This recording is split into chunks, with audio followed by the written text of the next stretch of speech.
My son looked me in the eye and told me I was not welcome at Christmas because I would embarrass his wife's rich parents. He stood in the doorway of the mansion I secretly paid for and closed the door in my face. He thought he was protecting his social status. He did not realize he was signing his financial death warrant. I did not scream. I did not beg. I simply walked away and made one phone call. 2 days later, my phone lit up with 25 missed calls and 14 frantic voicemails. They were not calling to apologize. They were calling because the bank had just sent a foreclosure notice and their perfect life was evaporating before their eyes. My name is Bernard Walsh. I am 72 years old. For the last 5 years, I have played the role of the quiet, retired father living on a pension. I drive a 10-year-old Ford truck with a dent in the bumper. I wear flannel shirts I bought on sale. I live in a small 2-bedroom house on the edge of town. To my neighbors, I am just old Barney, who fishes on weekends and visits his wife Grave on Sundays. To my son Jason and his wife Megan, I am an embarrassment, a relic, a wallet that has run dry. They do not know who I really am. They do not know that the commercial skyline of this city exists because I built it. They do not know that I sold my real estate empire a decade ago for numbers that would make their heads spin. And they certainly do not know that the mortgage company they fear so much is nothing more than a drawer in my private office. I parked my truck in the driveway of the sprawling colonial house in Connecticut. It was a cold December afternoon. The sky was the color of a bruised plum. Snow flurries swirled around the manicured hedges. I reached into the passenger seat and picked up the small velvet box. Inside was a vintage Rolex Daytona. It had belonged to my father. I had it restored for Jason. It was my way of trying to connect, to bridge the gap that had widened since he married Megan. I walked up the stone path. I noticed the salt had not been put down on the ice, a liability lawsuit waiting to happen. I made a mental note to remind Jason. I rang the doorbell. I could hear music inside. Jazz, expensive laughter. The door swung open. Megan stood there. She held a glass of champagne. She looked me up and down. Her eyes lingered on my worn boots. She did not smile. She did not step aside to let me in. Bernard. She said my name like it was a stain on her silk blouse. We were not expecting you until next week. I forced a smile. I just wanted to drop this off for Jason, and to confirm the time for Christmas dinner. Jason appeared behind her. He wore a cashmere sweater that cost more than my monthly grocery bill. He looked nervous. He refused to meet my eyes. Dad. Look. About Christmas. He stopped. He took a sip of his drink. Megan nudged him with her elbow. A sharp, directed movement. Jason cleared his throat. The Hendersons are flying in from New York. Megan parents. It is going to be a very formal affair. Black tie. Very high society. We think it would be better if you did not come this year. The words hung in the frigid air. Better if I did not come. Megan chimed in. Her voice was sickly sweet. You know how my parents are, Bernard. They are very particular about etiquette. We just want everyone to be comfortable. And honestly, you would feel out of place. You do not even own a tuxedo. I looked at my son. I waited for him to defend me. I waited for him to say that his father was welcome at his table regardless of what suit he wore. I waited for the boy I taught to ride a bike to stand up to this woman. Jason looked at his shoes. I am sorry, Dad. Maybe we can do something the week after. Just us. You know. Low key. I looked past them into the foyer. I saw the crystal chandelier hanging from the 20-foot ceiling. I remembered writing the check for that chandelier. I remembered signing the wire transfer for the $300,000 down payment on this house 4 years ago. I remembered the monthly standing order at my bank. $6,500 every single month. Sent to a shell company called Premier Holdings. Jason thought Premier Holdings was a private lender. He thought he was paying a mortgage. He did not know that I was Premier Holdings. He did not know that every month I transferred money from my left pocket to my right pocket to cover his debt because he could not hold down a job for more than 6 months. I was paying for the roof over their heads. I was paying for the floor they stood on.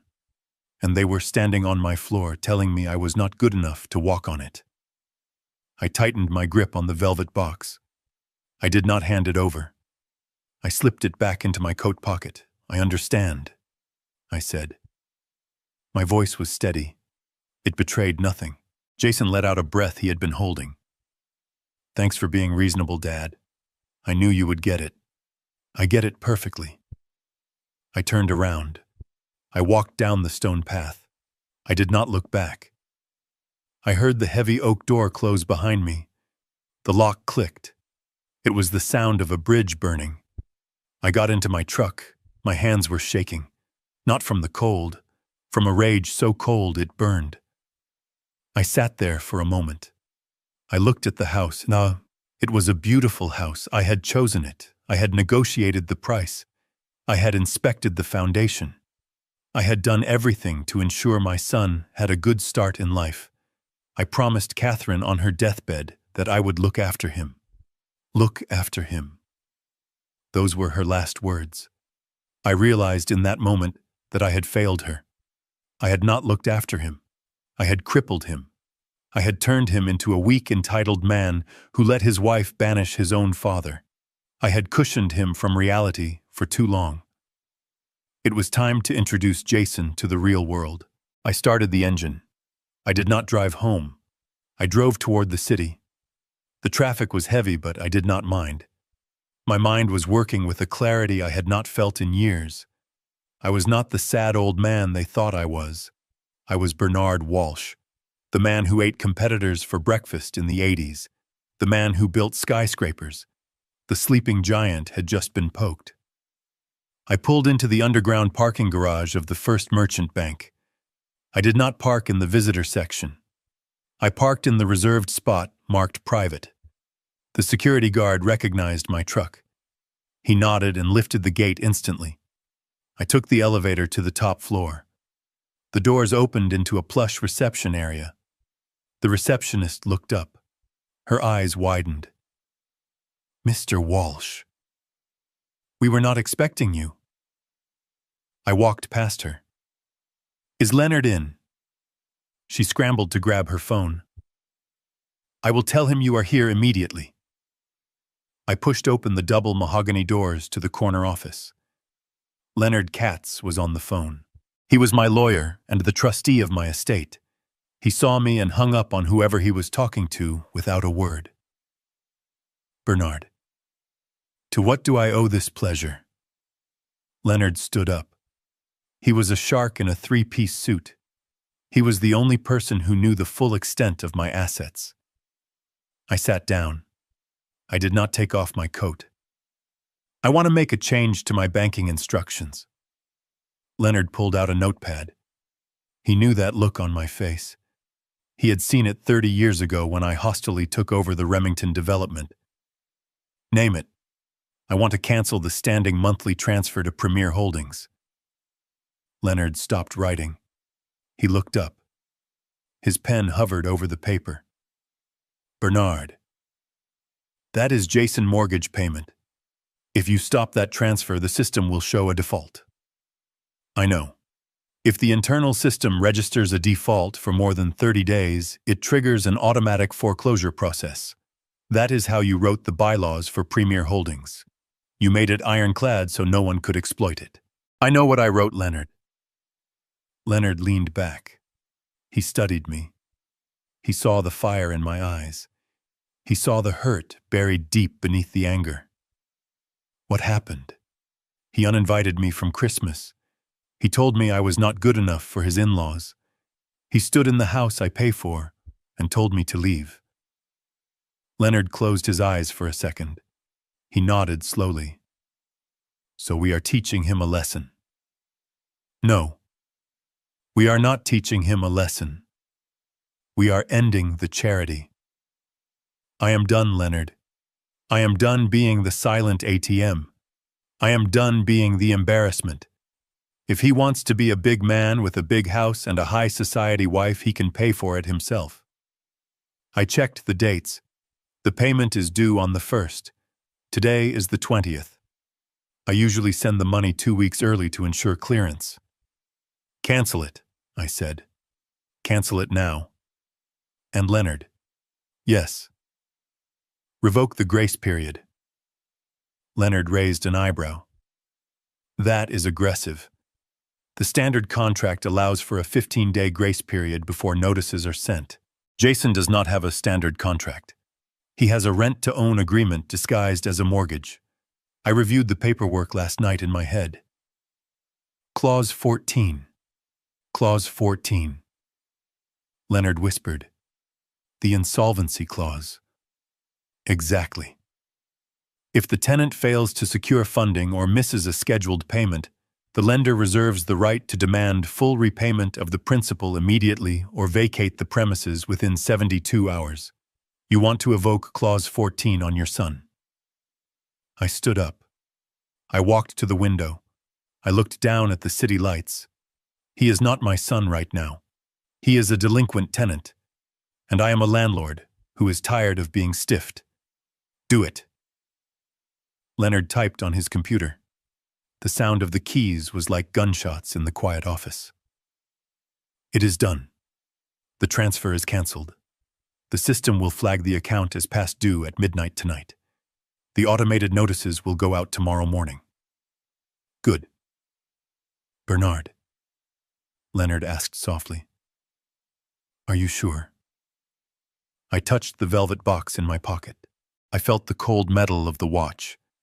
I have never been more sure of anything. I left the bank. I felt lighter. The drive home was peaceful. I stopped at a diner and had a burger and a milkshake. I enjoyed every bite. I went home to my small house. I packed a bag. I grabbed my fishing gear. I have a small cabin up at Lake George. No internet. Spotty cell service. Just me and the water. I turned off my phone. I threw it in the glove compartment. I drove north. For 2 days I sat on the dock. I watched the sun rise and set. I caught 3 trout. I drank coffee from a thermos. I did not think about Jason. I did not think about Megan. I thought about Catherine. I thought about how much she would have hated to see me like this, but how much she would have hated to see Jason become what he was. She raised him better. We both did. Somewhere along the way, the money I gave him rotted his ambition. It was time to cut the rot out. On the evening of the 2nd day, I packed up my gear. I drove back down this mountain. As soon as I hit the highway, the cell tower picked up my signal. My phone vibrated. It vibrated again. And again. It danced across the dashboard. It buzzed for 5 solid minutes. I pulled over at a rest stop. I picked up the phone. 25 missed calls, 14 voicemails, 30 text messages. Most were from Jason. Some were from Megan. One was from Leonard. I opened the first voicemail from Jason. It was time-stamped yesterday morning. Dad. Call me. There is a mistake with the bank. We got a notification letter. It says the payment was missed. You must have forgotten to transfer the funds. Call me back so we can fix this. His voice was calm. Annoyed, but calm. He thought it was a clerical error. He thought his old man had a senile moment. I played the second message. Time-stamped yesterday afternoon. Dad. Pick up the phone. The bank sent another email. They are talking about acceleration of debt. They say I owe the full balance. $1.2 million. What is going on? Did you change banks? Call me. The panic was starting to creep in. I skipped to the 5th message. Megan. Her voice was shrill. It grated on my ears. Bernard, this is not funny. We have people coming in 3 days. The bank posted a notice on our front door. A physical notice. The neighbors saw it. Do you have any idea how humiliating this is? Fix this. Now. I smiled. A cold, hard smile. They were worried about humiliation. They had no idea what was coming. I played the next one. Jason again. He was crying. Dad, please. They locked the accounts. Premier Holdings froze everything. They are invoking Clause 14. I called the number on the letterhead and it goes to a law firm. They said they represent the owner and they have instructions to proceed with eviction. Dad, where are you? I listened to every single message. I listened to their arrogance turn to confusion. I listened to their confusion turn to fear. And finally, I listened to their fear turn to absolute desperation. I did not call them back. I called Leonard. He answered on the first ring. Bernard. I assume you saw the activity. I did. Your son showed up at my office this morning. He demanded to see the owner of Premier Holdings. What did you tell him? I told him the owner is a silent investor who values his privacy and strict adherence to contract terms. I told him the investor is currently unavailable and has given strict orders to enforce the contract. How did he take it? He threw a chair. Security had to escort him out. He is claiming he has rights. He is claiming he owns the house. Does he know? No. He still thinks Premier Holdings is some faceless conglomerate. He has no idea it is you. He thinks you are just the guy who helps with the monthly payments. He thinks you cut him off and that caused the default, but he does not know you are the one holding the axe. Good. Keep it that way. Bernard. The Hendersons arrive tomorrow. Jason and Megan are trying to hide this from them. They tore the notice off the door. They are pretending everything is fine. Let them pretend. It will make the fall that much harder. What is the next move? Proceed with the eviction filing. And Leonard. Yes. Send the sheriff. You want the sheriff to serve the papers while the in-laws are there. I want the sheriff to serve the papers during dinner. That is cold, Bernard. They uninvited me to dinner, Leonard. I am just making sure I am part of the conversation. I hung up. I started the truck. I drove the rest of the way home in silence. When I got to my small house, I made a cup of tea. I sat in my armchair. I looked at the photo of Catherine on the mantelpiece. I am sorry, darling, I whispered. But he needs to learn. He needs to become a man. And the only way to make a man out of him now is to strip away the boy. My phone rang again. It was Jason. I stared at the screen. I let it ring. I imagined him standing in that marble foyer. I imagined Megan pacing back and forth. I imagined the expensive decorations and the towering Christmas tree. I imagined the lies they were telling themselves. They thought this was a mistake. They thought they could talk their way out of it. They thought money would solve it. They were about to learn that money given is not money earned. I picked up the phone. I did not answer. I sent a text message. I am busy. Do not call again. I blocked his number. I blocked Megan. Then I went to sleep. I slept like a baby. The next morning I woke up to a banging on my front door. I put on my robe. I walked to the door. I looked through the peephole. It was Jason. He looked terrible. His eyes were red. His hair was a mess. He was wearing the same clothes he had on in the last voicemail. Megan was with him. She was wearing sunglasses, but I could see the puffiness of her face. I opened the door. Dad. Jason pushed past me. He stormed into my small living room. You have to help us. Megan followed him in. She looked around my house with that same disdain she showed 3 days ago. It is a disaster, Bernard, she said. A complete disaster. The bank is crazy. They are demanding everything. You have to loan us the money. You have to pay off the mortgage. I tightened the belt of my robe. I walked to the kitchen. I started the coffee pot. I thought you wanted privacy, I said. I thought I was an embarrassment. This is not the time for that, Jason shouted. He was shaking. My in-laws land in 4 hours. If they find out we are being foreclosed on, they will kill me. Meg and father will cut us off. So that was it. It was not about the house. It was about the image. It was about the next gravy train. I poured a cup of coffee. I did not offer them any.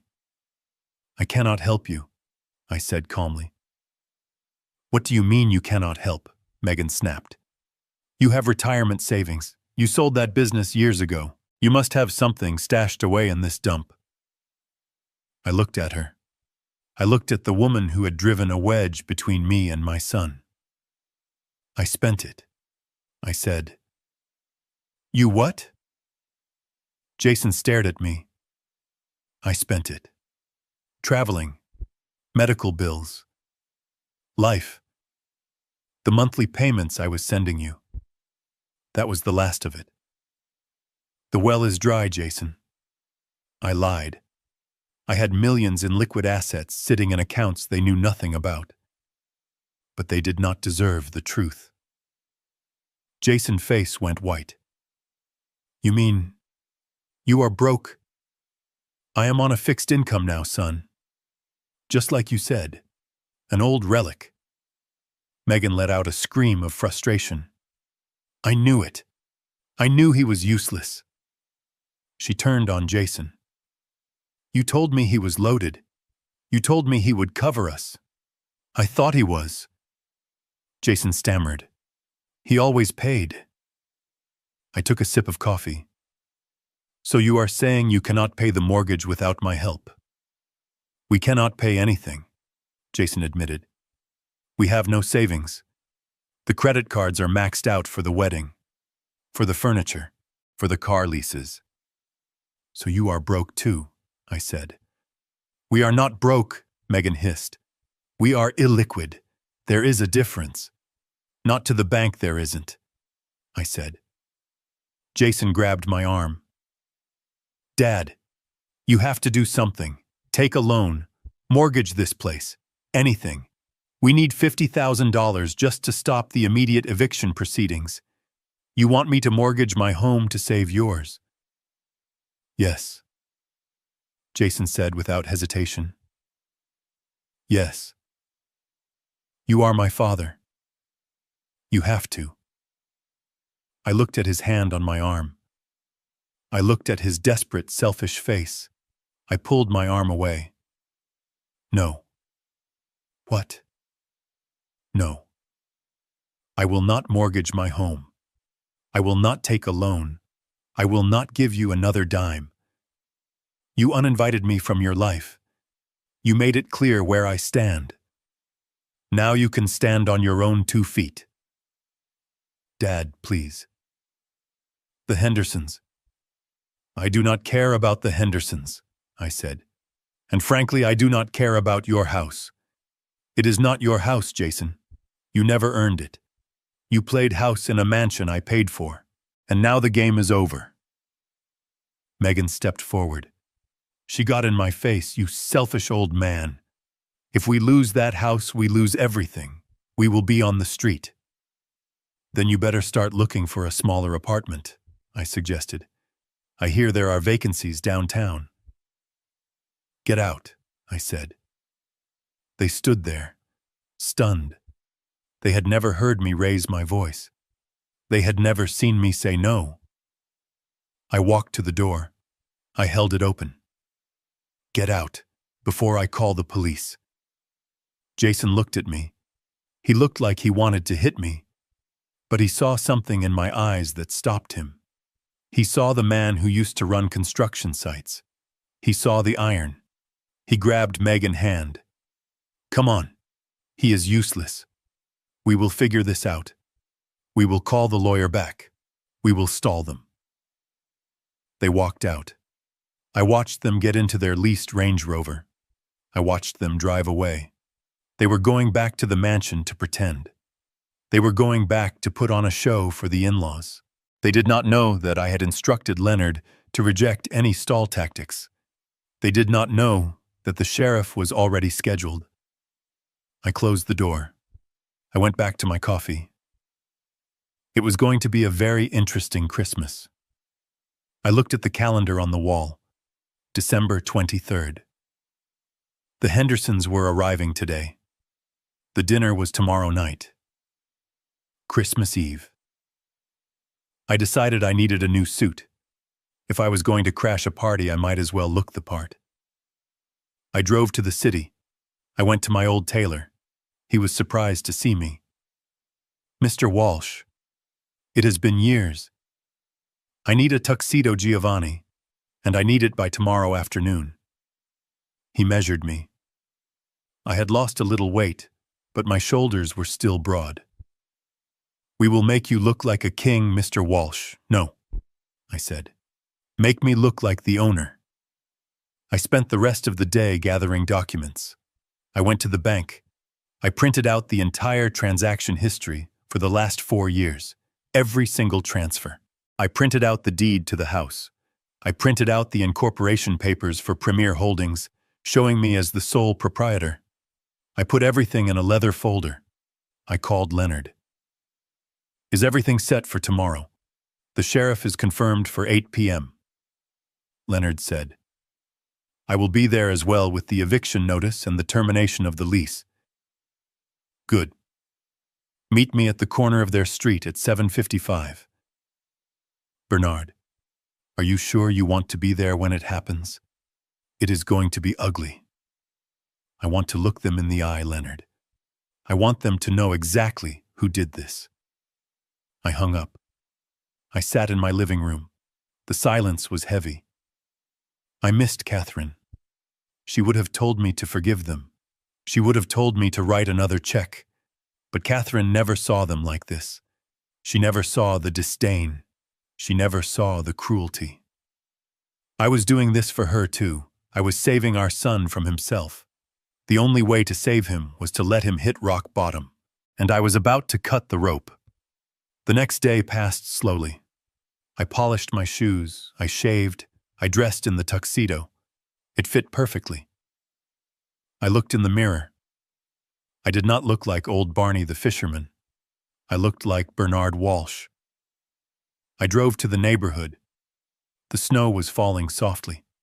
The houses were lit up with Christmas lights. It looked like a postcard.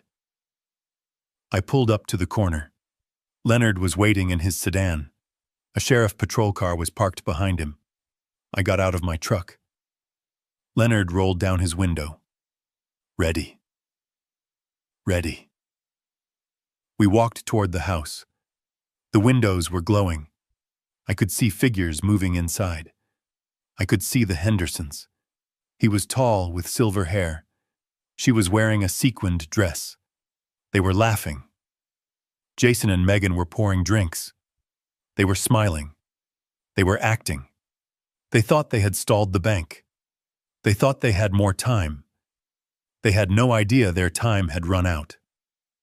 I walked up the stone path. The sheriff followed us.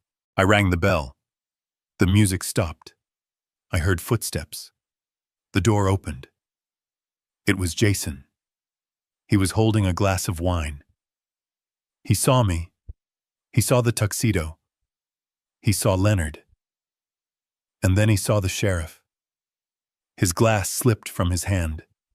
It shattered on the floor. Red wine splashed everywhere. Like blood. Dad. Hello, son, I said. Merry Christmas. I stepped inside. The sheriff followed. The room went silent. Megan froze. The Hendersons turned around. Who is this? Mrs. Henderson asked. She looked at the sheriff. Is there a problem? I walked into the center of the room.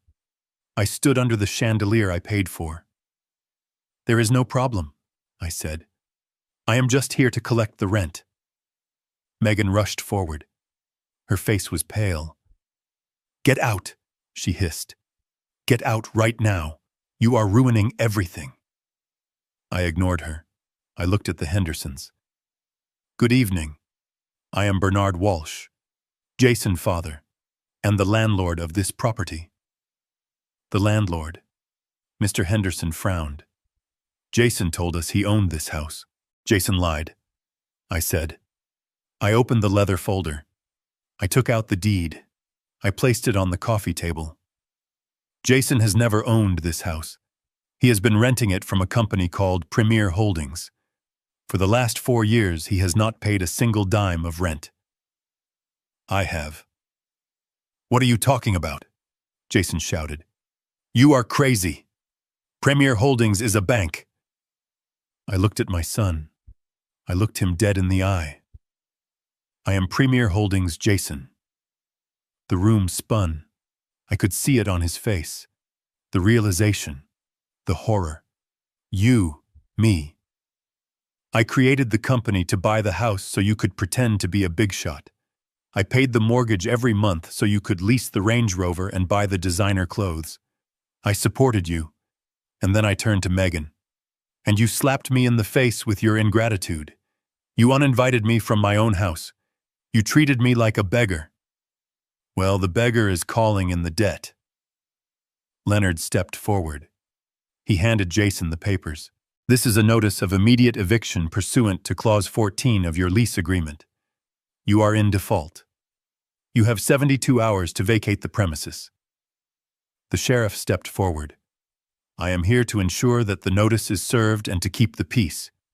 You have been served, Mr. Walsh. Mrs. Henderson gasped. She looked at Megan. Is this true? Do you not own this house? Megan was shaking. She could not speak. Mr. Henderson stood up. He looked at Jason with disgust. You told me you were a partner in a firm.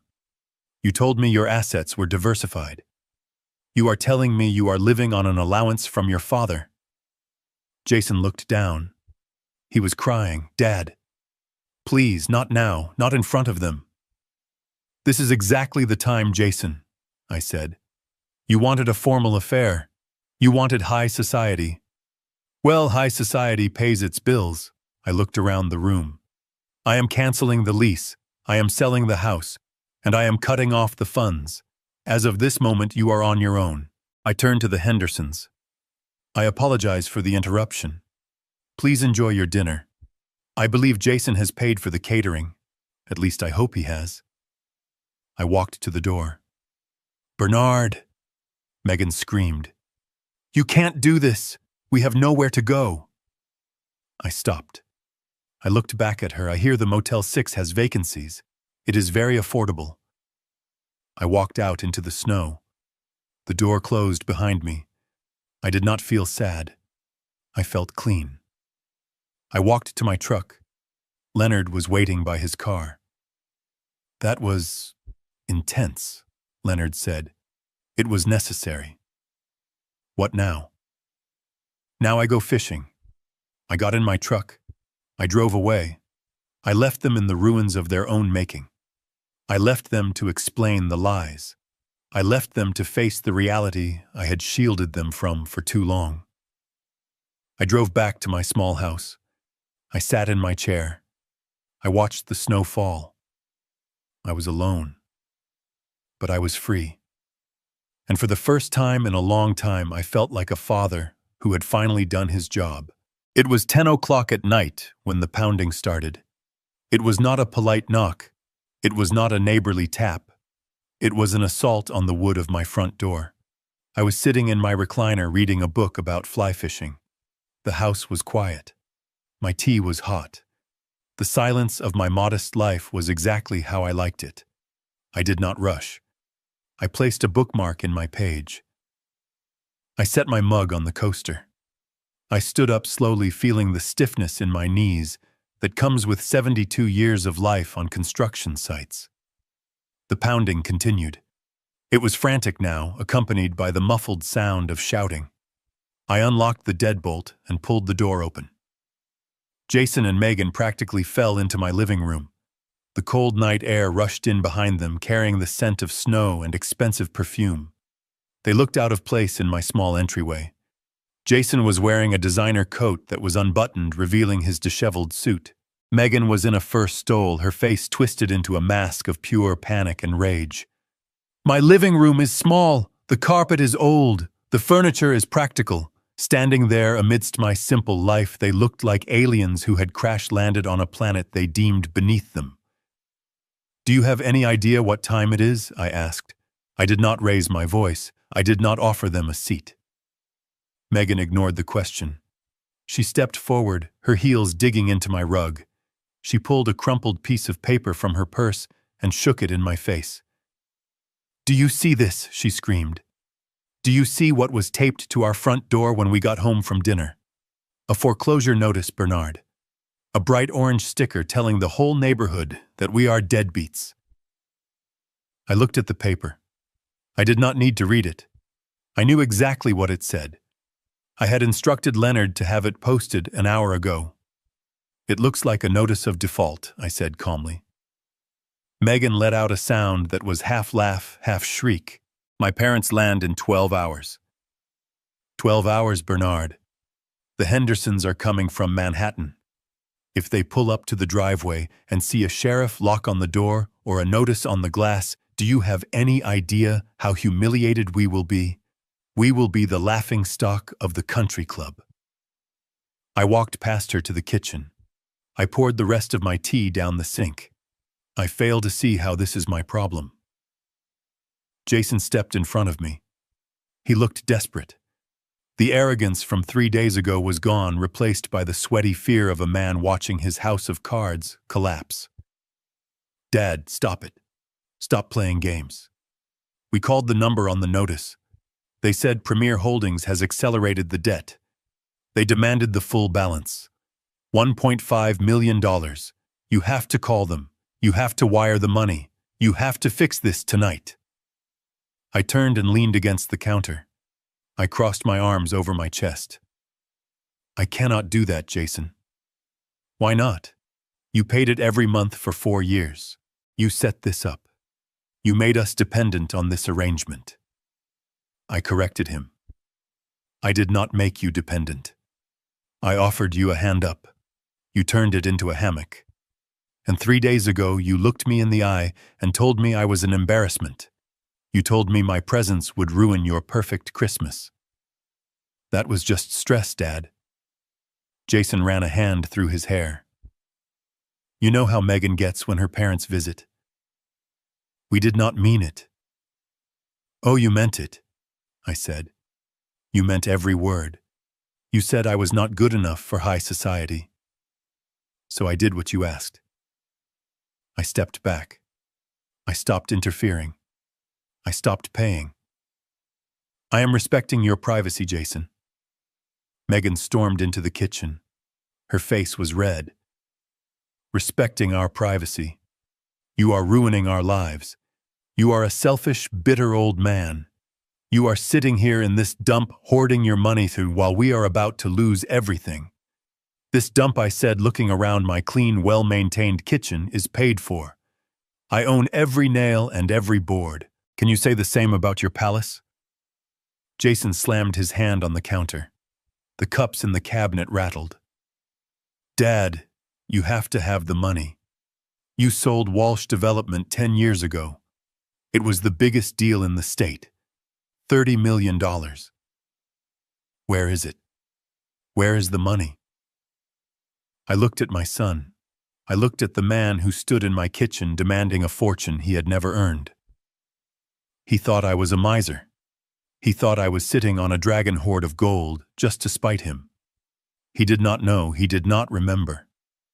10 years ago, I sold my company not because I wanted to retire, but because Jason had called me from a warehouse in Las Vegas.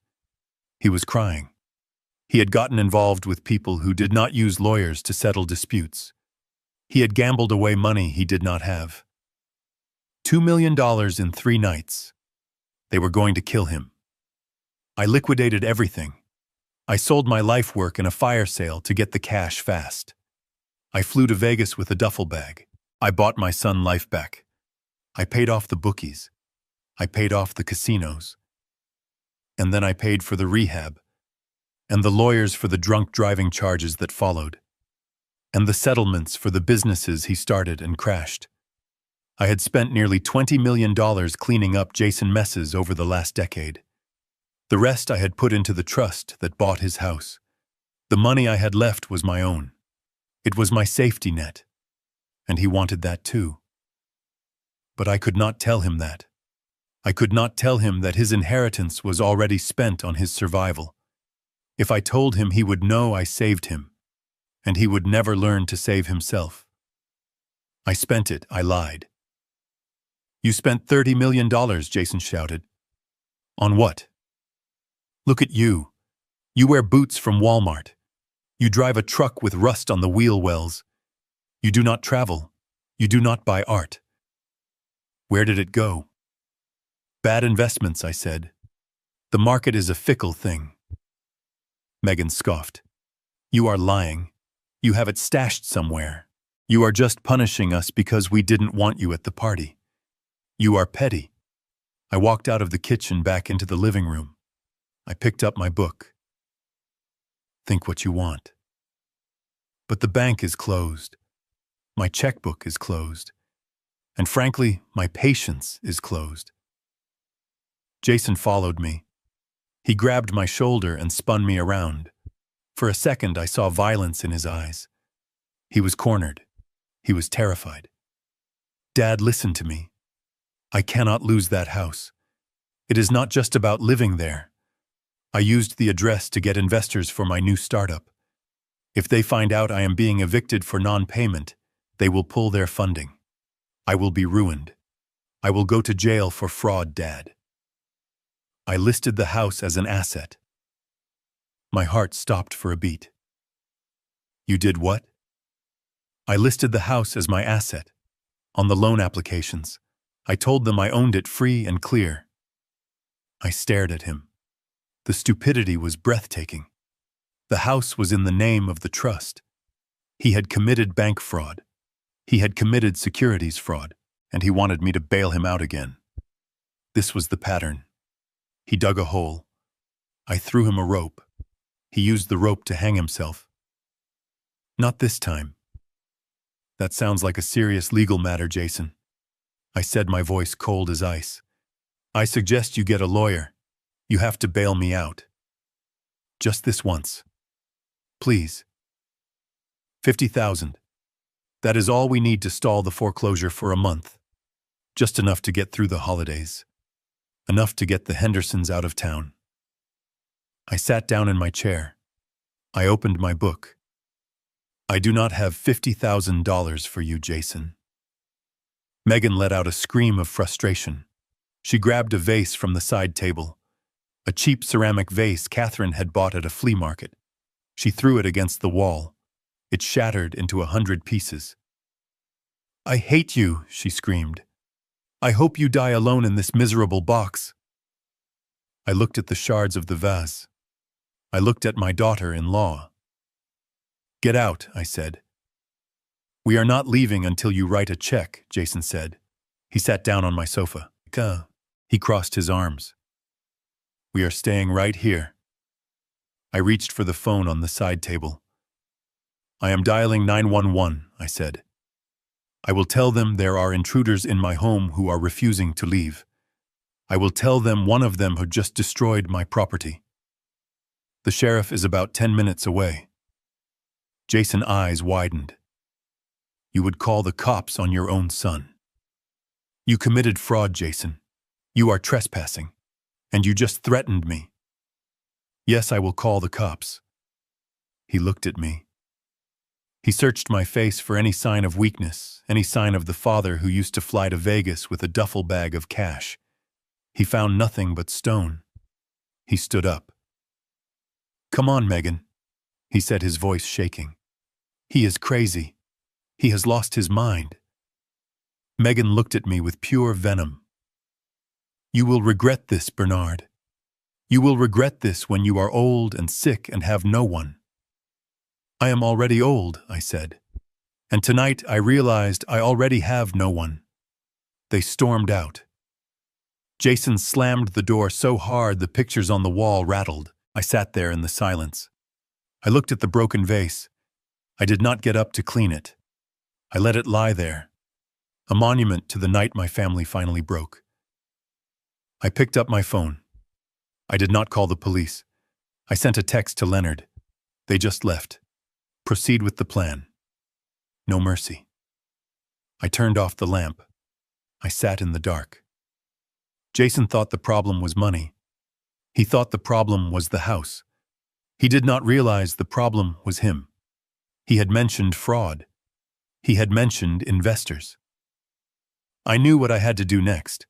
I had to protect the trust. If he had listed the house as an asset, I needed to make sure the authorities knew he had no claim to it before he dragged my remaining assets down with him. I was not just evicting him. I was about to expose him. The visit had been forced, but the outcome was voluntary.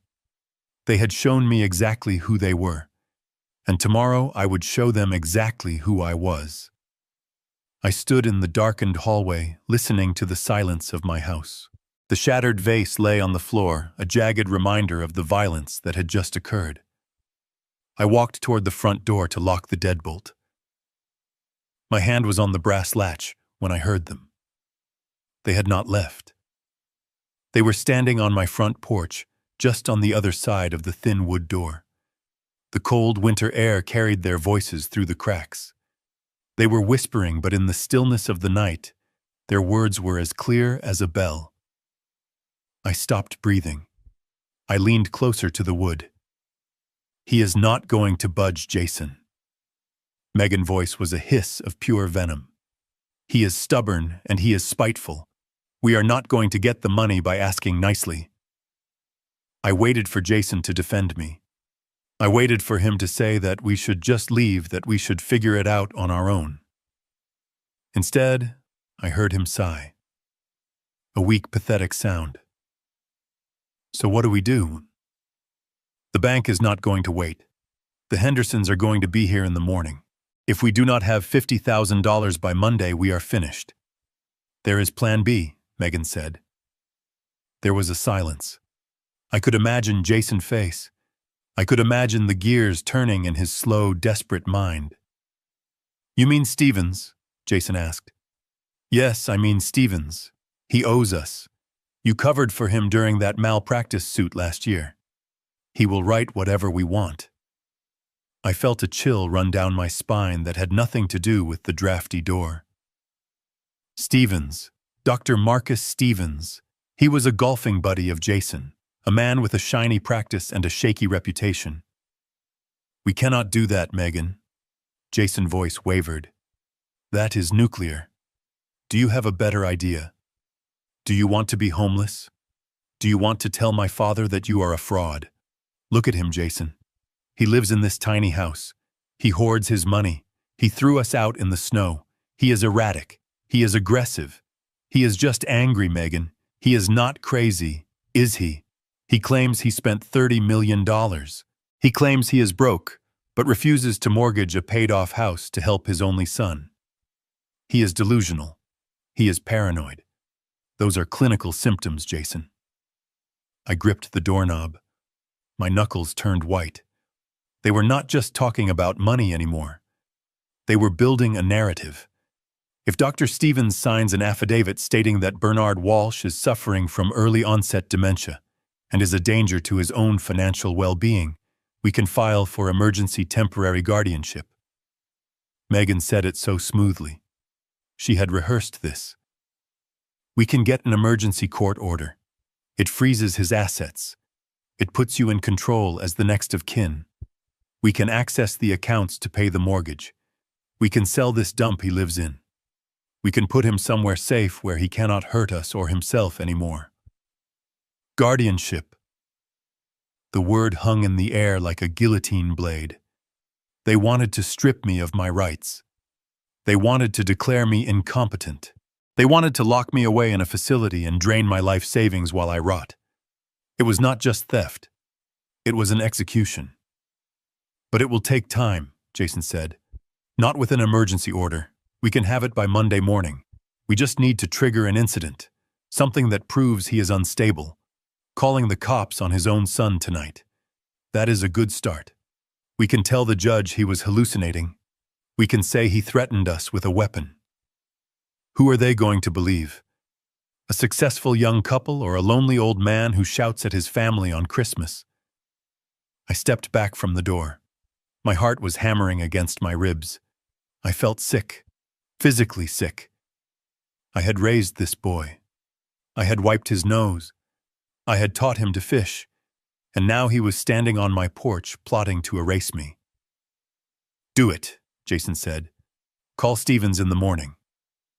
They walked down the steps. I heard the car door slam. I heard the engine roar to life. I did not move for a long time. I stared at the door. They thought I was a senile old man. They thought I was erratic. They thought I was vulnerable. They had made a fatal calculation error. They assumed my silence was weakness. They assumed my simple life was a sign of decay. I went to the kitchen. I did not turn on the lights. I drank a glass of water standing over the sink. My hands were steady now. The shock had passed, replaced by a cold, mechanical resolve. They wanted to play the medical game. Fine. I would play it better. I did not sleep. I spent the night organizing my files. I pulled my medical records from the last 5 years. Clean. Perfect. I printed out my investment logs. Complex financial maneuvers that required a razor-sharp mind. At 6 in the morning, I shaved. I put on my best suit. I drove into the city. I did not go to my usual doctor. I went to the University Research Hospital, the best in the state. I walked into the neurology department at 7:30. I requested a comprehensive cognitive evaluation. I told them I was updating my estate planning and required absolute proof of competency to prevent future litigation. It was the truth. I paid out of pocket for an expedited review. The first doctor was a woman named Dr. Aris. She was young, brilliant, and thorough. She put me through a battery of tests that would have exhausted a man half my age. Memory recall, pattern recognition, logic puzzles. I sat in the sterile room. I focused. I channeled every ounce of my old business acumen. I memorized lists of words. I solved complex equations in my head. I drew complex geometric shapes from memory. Dr. Aris looked at my results. She looked at me. Mr. Walsh, your cognitive processing speed is in the 99th percentile for your age group. Frankly, you are sharper than most of my grad students. I need that in writing, I said. And I need you to certify that I am free of any signs of dementia, Alzheimer, or cognitive decline. She wrote the report. I took it. I was not done. At 10 o'clock, I went to a forensic psychiatrist, Dr. Thorne, a man who testified in high-profile criminal cases. He knew how to spot a liar. He knew how to spot a manipulator. I sat on his leather couch. We talked for 2 hours. We talked about politics. We talked about the real estate market. We talked about history. He was probing, looking for cracks, looking for paranoia, looking for the erratic behavior Megan claimed I had. I told him exactly why I was there. I told him my son was attempting a hostile takeover of my life. Dr. Thorne took notes. He watched my body language. At the end of the session, he handed me a sealed letter. In my professional opinion, you are fully competent-oriented and demonstrating high-level executive functioning. Any claim of incapacity would be medically baseless. I took the letter. 2 down. I went to a third specialist, a geriatrician who specialized in elder abuse cases. I wanted a physical exam. I wanted documentation that I was not frail. I wanted proof that I was physically capable of caring for myself. By 3 o'clock in the afternoon, I had a folder thick with medical evidence. I had brain scans. I had psychological evaluations. I had blood work. I sat in my truck in the hospital parking lot. I looked at the papers. These were my shield. If Jason and Megan tried to drag me before a judge, I would not just defend myself. I would humiliate them. I would present irrefutable proof from the top specialists in the state while they waved a forged note from a corrupt strip mall doctor.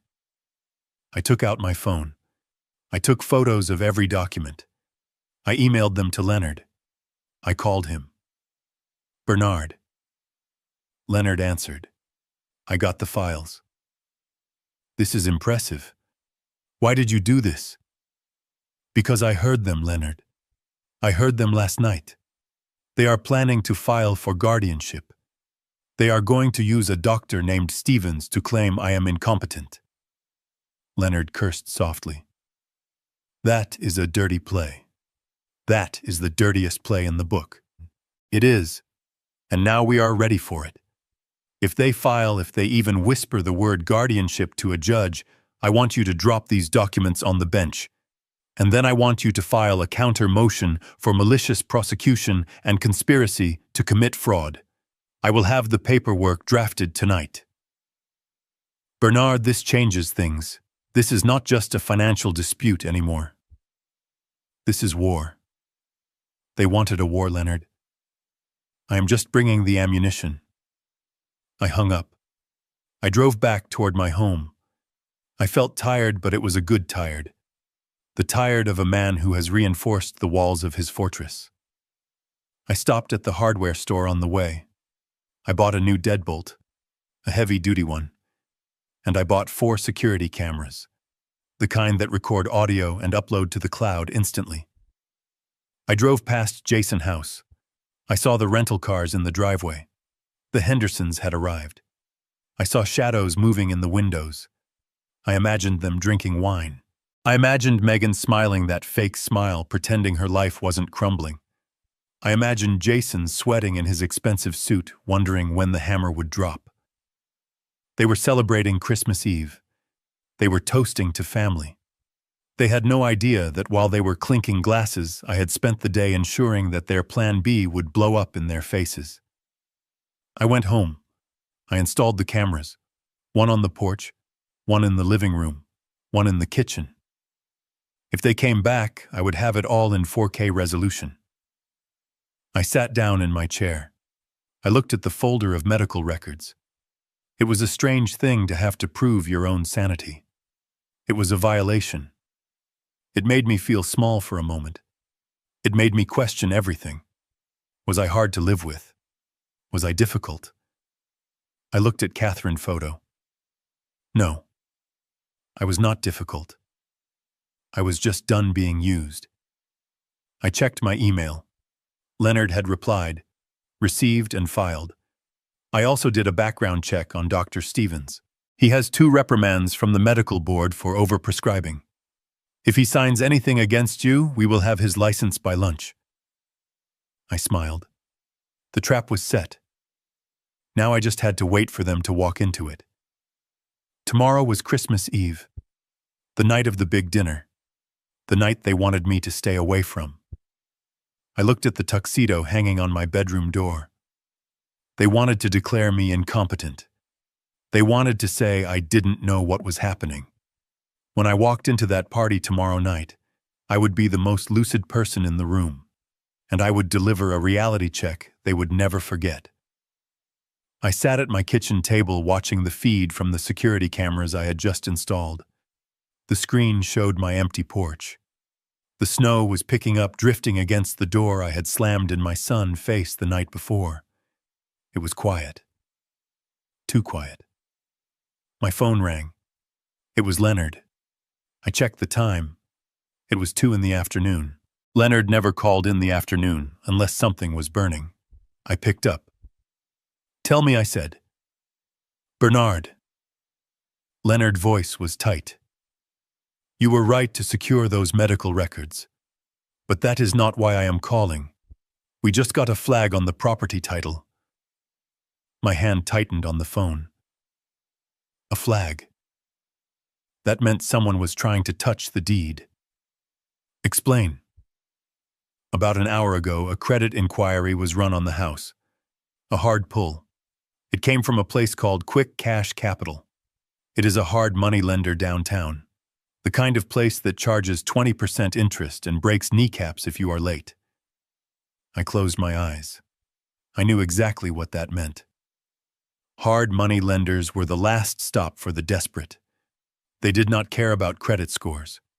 They cared about collateral. Jason, I said. Yes. Jason walked into their office at noon. He applied for an emergency loan of $50,000. He offered the house as collateral.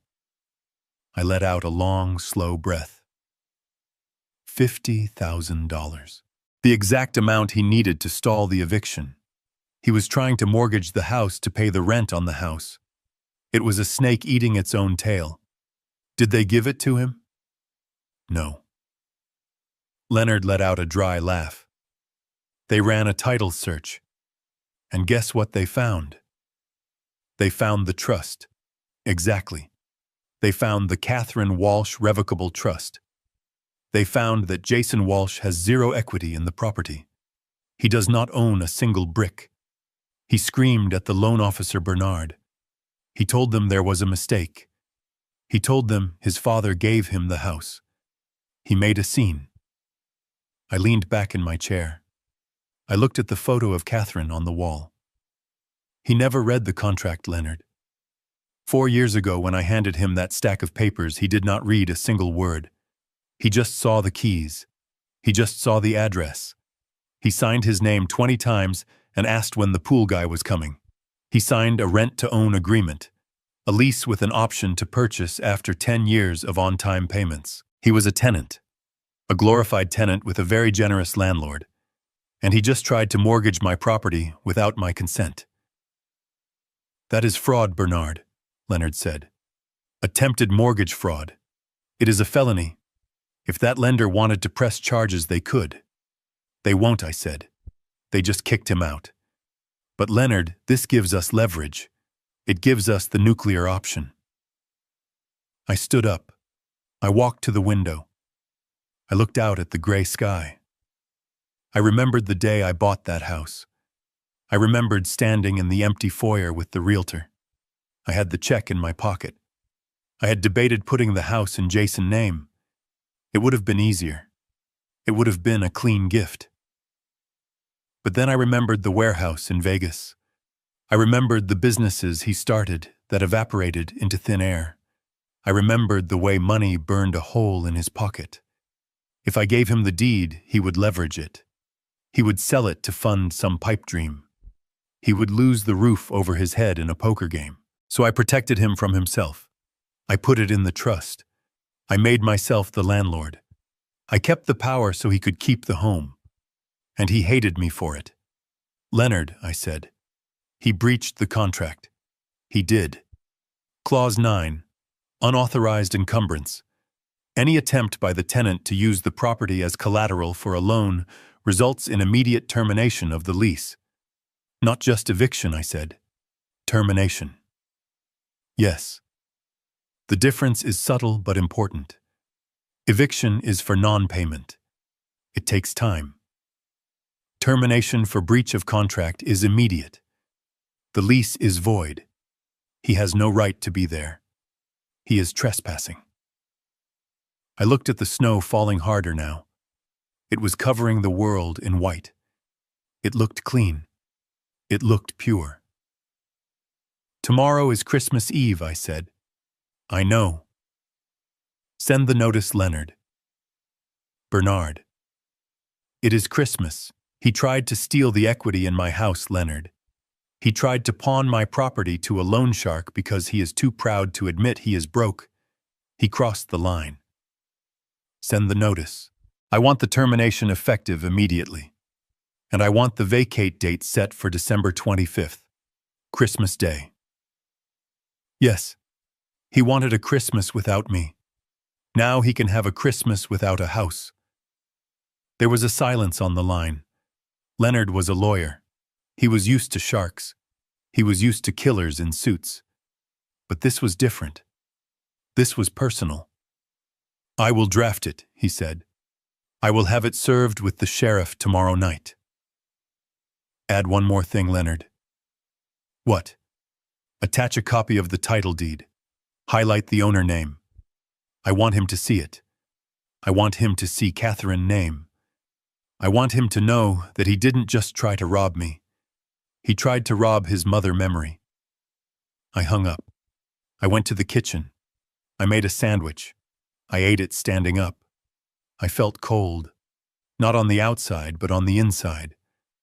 It was the cold of a man who has realized that his son is a stranger. Jason had walked into that lender office today and lied. He had looked a man in the face and claimed he owned a $1.5 million home. He had been willing to risk everything for $50,000. He was desperate, and a desperate man is dangerous. My phone pinged. It was a notification from the security camera. Motion detected on the front porch. I pulled up the app. It was not Jason. It was a courier. He dropped a large envelope on the mat and walked away. I waited until he was gone. I unlocked the door and retrieved the package. It was from the university hospital, the hard copies of my medical evaluations. I opened the folder. I looked at the brain scans, the charts, the doctor's signatures. Patient exhibits superior cognitive function. No evidence of dementia. Fully competent to manage financial and personal affairs. I laid them out on the table next to the picture of Catherine. They were my armor. Jason was running around town trying to prove I was crazy. He was trying to find a corrupt doctor to sign his lies. He was trying to mortgage a house he did not own. He was flailing. He was drowning. And I was the one who had pulled the plug on the drain. I sat there for a long time. The house grew dark. I did not turn on the lights. I thought about the boy who used to sit on my lap and ask for stories about building skyscrapers. I thought about the teenager who worked summers carrying lumber on my sites, complaining about the heat, but spending his paychecks on gifts for his mother. Where had that boy gone? He had been swallowed by the entitlement. He had been eaten alive by the need to keep up appearances. He had married a woman who fed the beast instead of starving it. I was not doing this to hurt him. I told myself that. I repeated it like a mantra. I was doing this to break the cycle. If I bailed him out now, he would learn nothing. He would learn that fraud is a viable solution. He would learn that Daddy always fixes it. He had to hit the bottom. He had to feel the concrete. I picked up my phone. I sent a text to Megan. I know about the credit inquiry. I know about the loan application. Stop digging. I did not wait for a reply. I knew she would scream. I knew she would panic. They were trapped. They had the Hendersons arriving in hours. They had no money. They had no credit. And now they knew that I knew they were frauds. The game of pretend was over. I went to my closet. I took out the tuxedo I had bought. I brushed the lint off the lapel. Tomorrow night, I would walk into that house. I would not go as a guest. I would go as the owner. I would walk into the lie they had built, and I would turn on the lights. I checked the weather report. A blizzard was coming. Heavy snow, wind, bitter cold. It was fitting. A storm was coming for the Walsh family, and I was the lightning. The phone rang at exactly 4 p.m. on Christmas Eve. I was sitting in my kitchen polishing the toes of my dress shoes. I knew who it was before I looked at the screen. The timing was too perfect. The desperation was palpable even through the wireless signal. It was Megan. I let it ring 3 times. I wanted her to sweat. I wanted her to wonder if I had already left town, if I had already cut the line completely. On the 4th ring, I picked up. I did not say hello, I just listened. "Bernard." Her voice was breathless. It was a performance. I could hear the tremor she was forcing into her tone, the manufactured wobble of a woman on the edge of tears. "Bernard, please do not hang up." I held the phone to my ear. I imagined her standing in the kitchen of the mansion, trying to keep her voice down, so her parents in the living room would not hear her begging the man she had threatened to institutionalize less than 24 hours ago. "I am here, Megan," I said. "Oh, thank God." She let out a ragged sigh. "Bernard, listen. We need to talk. Jason and I, we have been doing a lot of thinking. The last few days. The stress. The holidays. We lost our heads." "You certainly did," I said. "You lost your heads when you tried to declare me incompetent. You lost your heads when you tried to pawn a house you do not own." I know, and we are so sorry." She started to cry. It was a good cry, soft, feminine, designed to crack the defenses of an old man. "We were just scared, Bernard. We are drowning. And we took it out on you. It was wrong. It was unforgivable. But we are family. And it is Christmas." I said nothing. I let her silence stretch. I let her sit in the discomfort of her own lies. "My parents are here." She continued, her voice dropping to a whisper. "The Hendersons. They just arrived. They are asking about you. They want to meet Jason's father. They want to meet the man who built the Walsh Empire." I raised an eyebrow. Suddenly I was the man who built an empire again. Not the senile old relic, not the embarrassment. "I thought I would make them uncomfortable," I said. "I thought I didn't own a tuxedo." "Oh, stop it! That was just Jason being stupid. You know how he gets. He tries too hard to impress them." "But Bernard, we cannot have Christmas dinner without you. It is not right. There is an empty seat at the table. Please, please come. Just for dinner. Just for a few hours. Put everything else aside. For Jason. For me. For the family." I leaned back in my chair. I looked at the snow falling outside my window. It was a trap. It was a beautiful, glittering bear trap. Megan did not want me there for the turkey. She did not want me there for the carols. She wanted me there because she had run out of options. The hard money lender had turned them down. The bank had locked them out. The doctors had laughed at them. They had one card left to play. Social pressure. They wanted me in that room in front of the wealthy, influential Hendersons. They wanted to get me drunk on expensive wine. And then, at the perfect moment over dessert, perhaps Jason would pull out a document, a loan guarantee, a co-signer agreement, a bridge loan application. And he would ask me to sign it in front of his father-in-law. He would bank on my pride. He would bank on the fact that I would not want to cause a scene in front of strangers. He would bank on the fact that I would not want to admit that my son was a broke fraud in front of his wife family. He thought he could shame me into saving him. It was a bold strategy.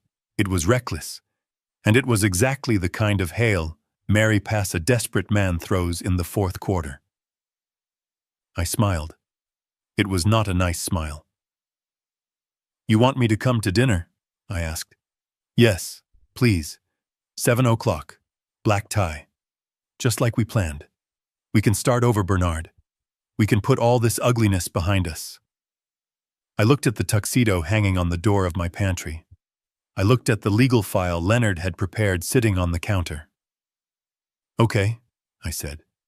"Really?" Her voice jumped an octave. "You will come." "I will come," I said. "I would not miss it for the world." "Thank you, Bernard. Thank you. You are saving Christmas. You really are." "I am sure I am," I said. I hung up. I sat there for a moment, feeling the weight of the moment. They thought they had won. They thought the old man had folded. They thought they had reeled me back in with a few tears and a guilt trip. They did not know that I wasn't coming to save Christmas. I was coming to burn the tree down. I stood up and went to the bedroom. I took a shower. I scrubbed my skin until it was pink. I wanted to wash off the feeling of their desperation. I wanted to be clean for what came next. I shaved carefully. I trimmed my mustache. I splashed on the cologne Catherine used to buy me, the smell of sandalwood and old money. I went to the living room and took the tuxedo out of the garment bag. It was a midnight blue bespoke suit, Italian wool silk lapels. It cost more than Jason's first car. I put on the crisp white shirt. I fastened the pearl studs. I tied the bow tie. My fingers were nimble. I did not shake. I slid into the jacket. It fit like a second skin. It made me stand taller.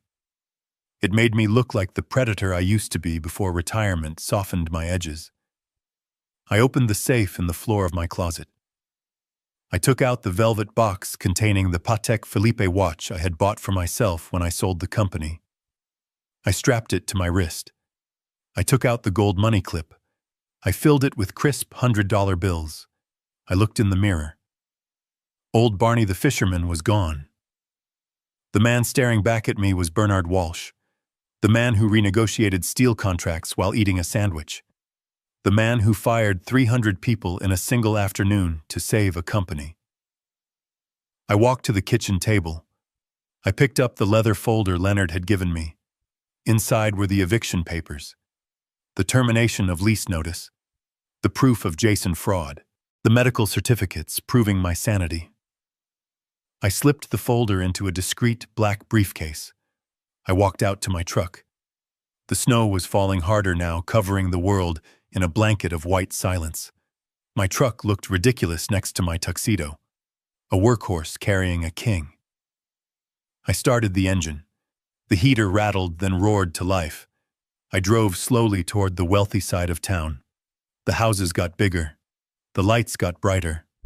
The fences got higher. I turned onto the street where my money lived. I saw the house at the end of the cul-de-sac. It was glowing. Every window was lit. A wreath the size of a tractor tire hung on the front door. I pulled up to the curb. There were two other cars in the driveway, a Mercedes S-Class and a Bentley. The Hendersons. They had arrived in style. I parked my truck right behind the Bentley, blocking it in. I turned off the engine. I sat in the dark for a moment. I watched the shadows moving behind the curtains. I could see Jason. He was pacing. He was probably rehearsing his pitch.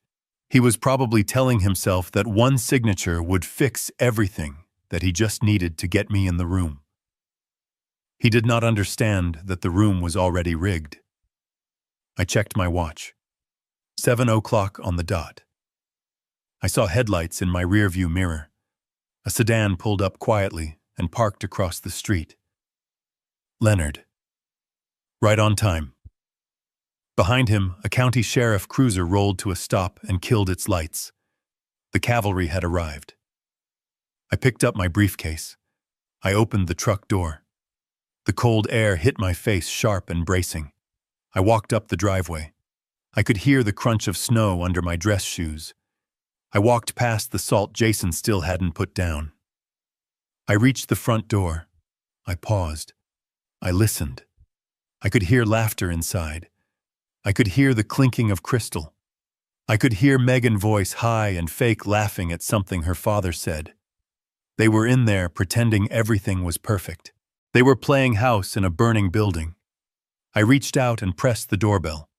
The chime echoed through the house. A deep, rich sound. I adjusted my cuffs. I straightened my tie. I was not entering a home. I was entering a boardroom, and I held the controlling interest. The door opened. It was Jason.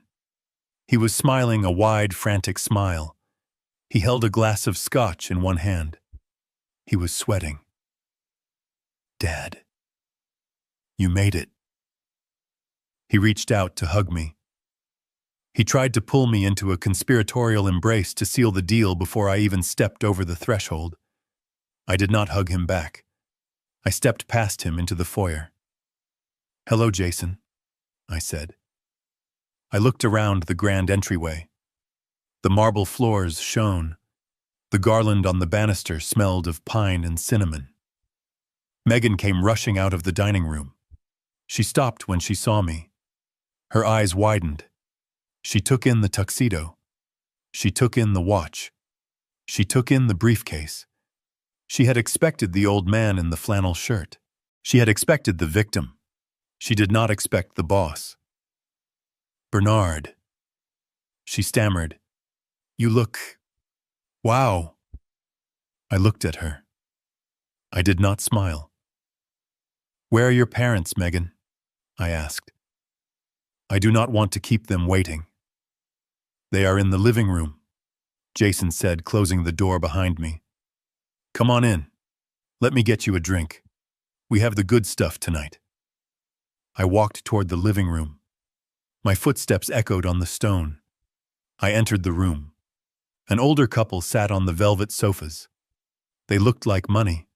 Old money. Hard money. Mr. Henderson stood up. He was tall with silver hair and a tan that spoke of winters in St. Bart's. Mrs. Henderson glittered with diamonds. "Bernard," Megan said, her voice tight. "These are my parents, Charles and Victoria Henderson." Charles stepped forward, offering his hand. "So this is the mystery man. We have heard so much about you. Jason tells us you are enjoying a quiet retirement." I took his hand. His grip was firm. Mine was firmer. "It has been quiet up until now," I said. Victoria smiled. A shark smile. "Well, we are so glad you could join us. We were just admiring this beautiful home. Jason has done so well for himself, hasn't he?" I looked at Jason.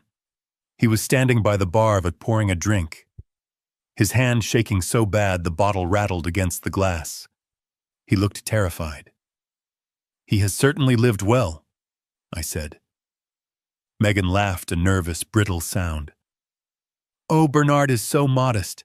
He taught Jason everything he knows about real estate." I turned my gaze to Megan. "I taught him about building," I said. "I am not sure who taught him about financing." The air in the room shifted. Charles Henderson cocked his head. He was a businessman. He heard the edge in my voice. He sensed the tension radiating off his son-in-law. "Well," Charles said, "let us have a toast to family and to success." Jason rushed over with a tray of drinks. "Here, Dad. Your usual. Scotch neat." I took the glass. I did not drink. "To reality," I said, raising my glass. They all paused. They clinked glasses uncertainly. "To reality," Charles repeated. We sat down. The conversation was strained. They talked about the weather. They talked about their flight. They talked about the opera. I sat in the wingback chair, my briefcase at my feet. I watched them. I waited.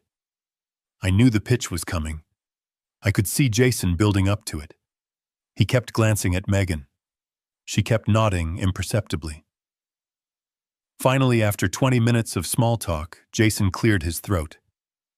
"Actually, Charles' dad, while we are all here, I wanted to share some exciting news. An investment opportunity came up recently. A huge commercial development downtown. I am thinking of buying in." "Here it comes." Charles looked interested. "Really? Commercial real estate is tricky right now, Jason. You have to be liquid." "Oh, I am liquid," Jason lied. "But for a deal this size, the bank requires a guarantor. Just a formality, really, to expedite the closing before the end of the year." He turned to me. His eyes were pleading. He looked like a dog waiting to be kicked. "Dad, I was hoping, since you have the history in the market, maybe you would co-sign with me. Just to get the paperwork through. It would mean a lot to keep it in the family." There it was, the trap, sprung in front of the billionaires. If I said no, I looked like an unsupportive father. If I said yes, I signed my own death warrant. Megan leaned forward. It would be such a great legacy, Bernard. Jason wants to follow in your footsteps. I placed my glass on the table. I reached down and picked up my briefcase. I set it on my lap. I clicked the latches open. The sound was loud in the quiet room. I think there has been a misunderstanding, I said. Jason's smile faltered. What do you mean, Dad? I mean, I am not here to invest, Jason. I am here to divest. I pulled out the file. I pulled out the eviction notice. I pulled out the deed. Megan stood up. Bernard, what are you doing? Not now. Sit down, Megan, I said. My voice was not loud, but it carried the weight of authority. Charles Henderson looked at me. He looked at the papers. What is going on here, Bernard? I looked at him. Mr. Henderson, you are a businessman. You understand contracts. You understand ownership. Yes. Well, then you should know that your son-in-law does not own this house. He does not own the furniture you are sitting on. He does not own the car in the driveway. Jason lunged forward. Dad, stop. Please stop. I stood up. I held up the deed. I own this house. I bought it 4 years ago through a trust. Jason is a tenant, and as of 3 days ago, he is a delinquent tenant. The room went dead silent. Victoria Henderson gasped. I turned to Jason. You wanted me to sign a loan. You wanted to use my credit to cover your gambling debts, your failed startups, your lifestyle. I threw the papers on the coffee table. I am not signing a loan, Jason. I am serving you. I looked at the window. I nodded. The front door opened. Leonard walked in. The sheriff walked in behind him. Jason's face went white. He looked like he was going to vomit. I turned back to the Hendersons. I apologize for ruining your evening, but my son seems to have forgotten to pay his rent, and I have decided to stop enabling him. This house is being foreclosed on. Tonight. Merry Christmas. The dinner was a theater of the absurd. We sat around the mahogany table that I had paid for eating roast duck on china that I had paid for drinking a vintage Bordeaux that I had paid for. The only things in the room I had not purchased were the Hendersons themselves, though looking at the amount of jewelry draped over Victoria Henderson's neck, I suspected someone had paid a high price for her company as well. I sat at the head of the table. It was my right as the host, even if they thought I was merely a guest. Jason sat to my right, sweating through his dress shirt. Megan sat to my left, her eyes darting between her parents and the clock on the mantel. Charles Henderson dominated the conversation. He was a man who loved the sound of his own voice. He spoke of his yacht in the Mediterranean. He spoke of his summer home in the Hamptons. He spoke of the incompetence of his staff. He ate with his mouth open, a habit that money apparently could not correct. "And what do you do with your days now?" Bernard Charles asked, pointing his fork at me. "Jason tells us you dabble in fishing. How quaint." "I suppose when one has limited means, one must find simple pleasures." I cut a piece of duck. I chewed it slowly. "I find fishing to be very educational, Charles," I said. "It teaches you patience. It teaches you how to spot a bottom feeder. And it teaches you that sometimes the biggest fish are swimming right under your boat, and you do not even know it." Victoria let out a tinkling, condescending laugh. "Oh, Bernard, you are quite the philosopher. We must get you out to the club sometime, although I am not sure if they accept day passes for non-members anymore." She looked at Megan. "It is so generous of you to look after him, Megan. It must be a burden having to support family members who did not plan for their future." I saw Megan flinch. She took a large gulp of wine. "We do what we can, Mother." Megan set her voice tight. "Family is family." I looked at my son. He was staring at his plate. He was vibrating with anxiety. He knew what was coming. He knew the eviction notice was drafted. He knew I had the power to end his charade at any moment. But he still had hope. He still thought he could outmaneuver me. He cleared his throat. He stood up. Actually, while we are all together, there is something I need to take care of. He walked over to the sideboard. He picked up a thick blue folder. My eyes narrowed. This was it.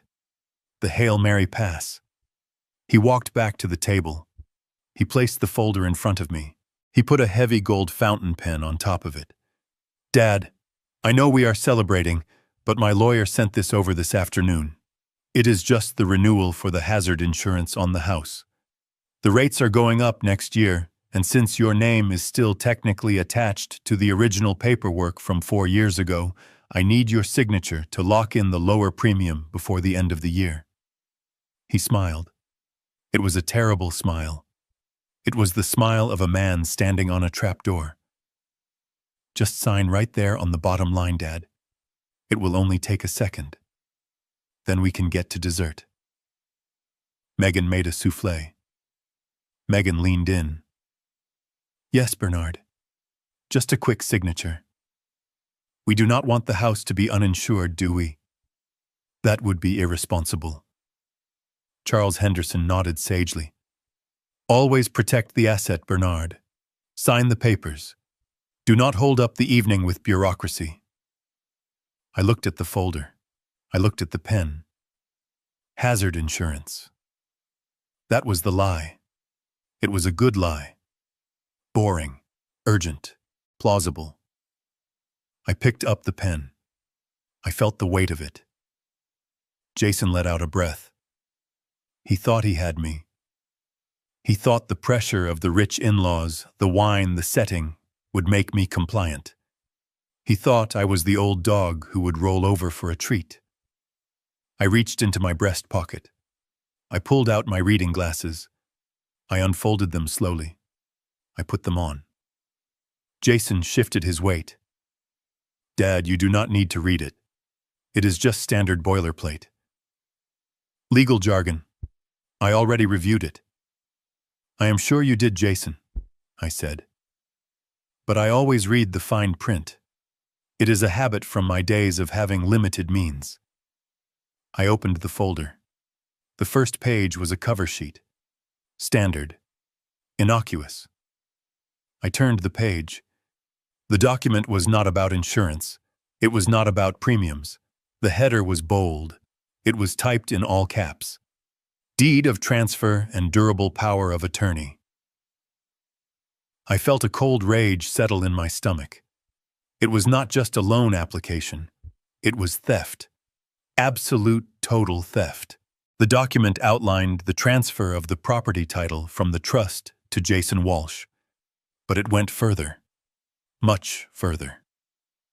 The second section was a durable power of attorney, granting Jason and Megan full control over my financial assets, my medical decisions, and my estate. It stated that due to my declining capacity, I was voluntarily surrendering my rights to my son. They were trying to trick me into signing away my life between the main course and dessert. I read the clauses. They were vicious. They gave them the right to sell my personal residence. They gave them the right to access my offshore accounts. They gave them the right to commit me to a facility if they deemed it necessary for my safety. I looked up. Jason was watching me. His eyes were wide, pleading. He was begging me silently to just sign it, to just die, to just get out of the way so he could have the money he felt he deserved. Megan was holding her breath.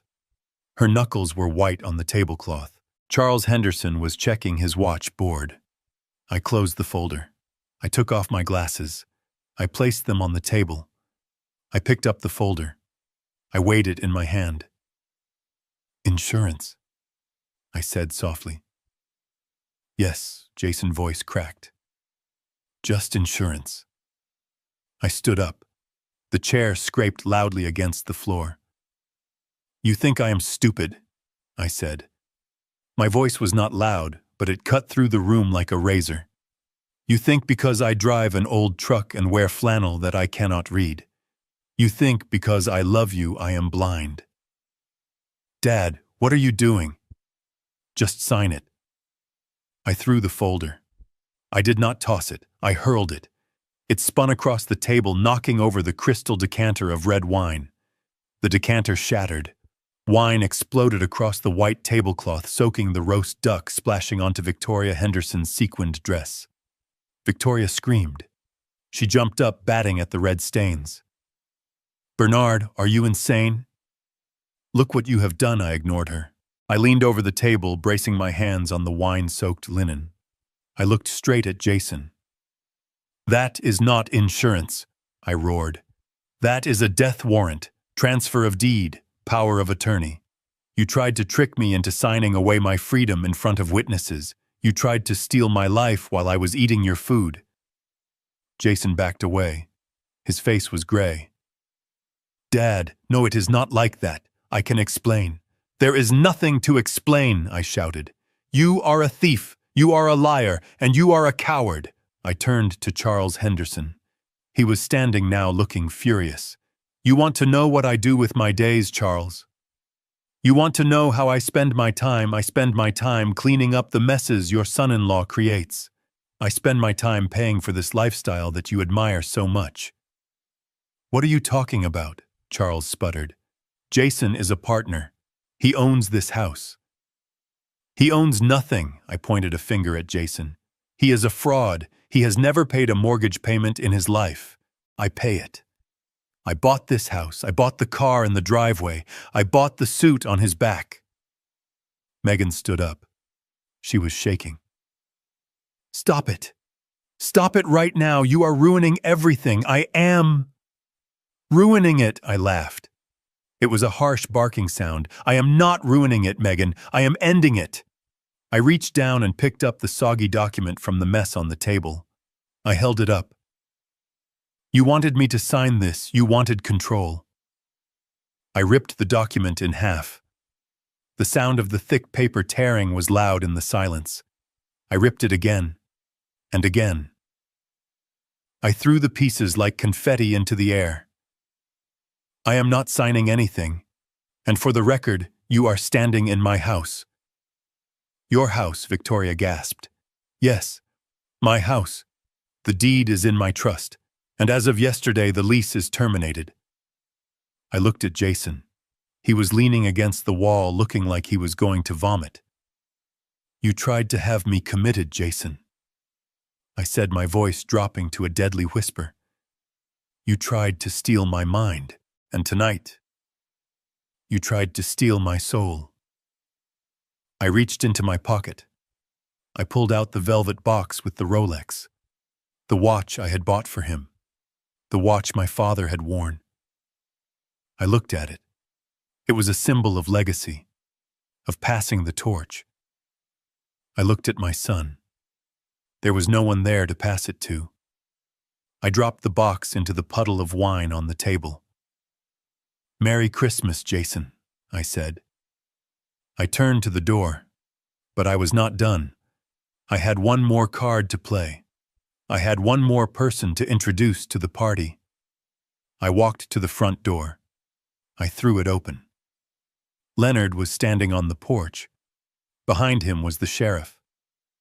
The red and blue lights of the cruiser were flashing, reflecting off the snow, painting the manicured lawn in colors of emergency. Come in, gentlemen, I said loudly. The tenants are just leaving. The sheriff stepped into the foyer. He was a big man. He filled the space. He looked at the scene in the dining room, the shattered glass, the spilled wine, the screaming woman. He took off his hat. Evening, folks. I have a court order here for immediate eviction. Jason looked at the sheriff. He looked at me. And finally, the reality broke him. He slid down the wall. He put his head in his hands, and he began to weep. It was not the cry of a man who was sorry. It was the cry of a child who had been caught. I watched him for a second. I felt nothing. The cord was cut. I turned to Leonard.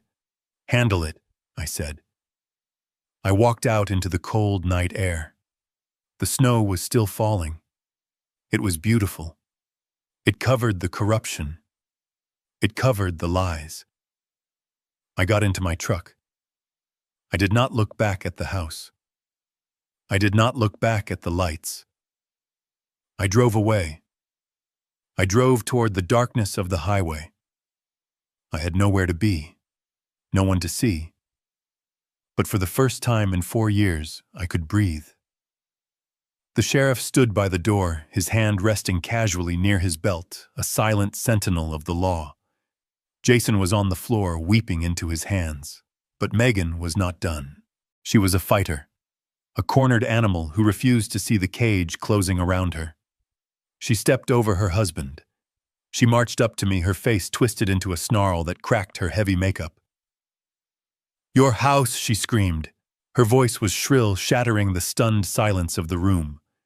"You are lying. You are a senile old man. You are a leech, Bernard. A leech. You come here in a rented tuxedo trying to steal our thunder because you are jealous. You are jealous that your son is successful. You are jealous that he has a life you could only dream of." She turned to her parents, arms wide, appealing to the jury. "Look at him. He lives in a shack. He drives a truck that belongs in a junkyard. He has not bought a new pair of shoes in 5 years. And he wants you to believe he owns this estate. He is sick. He has dementia. Jason has been supporting him for years. That is where our money went. We have been paying for his medical bills, his food, his very existence." I watched her. I watched the lies spill out of her mouth like black oil. She was good. She almost believed it herself. Victoria Henderson looked uncertain. She looked at my tuxedo, then at my face, then at her daughter. The seed of doubt was planted. Megan was playing the victim card perfectly. "You are a parasite," Bernard. Megan spat at me. "You are nothing but a burden. And now you try to ruin Christmas with this theater. Get out. Get out before we press charges for trespassing." I did not move. I did not blink. I looked at Leonard. "Show them," I said. Leonard stepped forward. He placed his briefcase on the dining table right next to the puddle of spilled wine. He clicked the latches open. He pulled out a thick stack of bound documents. He laid them out with the precision of a blackjack dealer laying down a royal flush. He picked up the first document. "Mrs. Walsh," Leonard said, his voice calm, professional, devoid of emotion. "You claim that you and your husband have been supporting Mr. Walsh. You claim that he is a financial burden." He opened the file.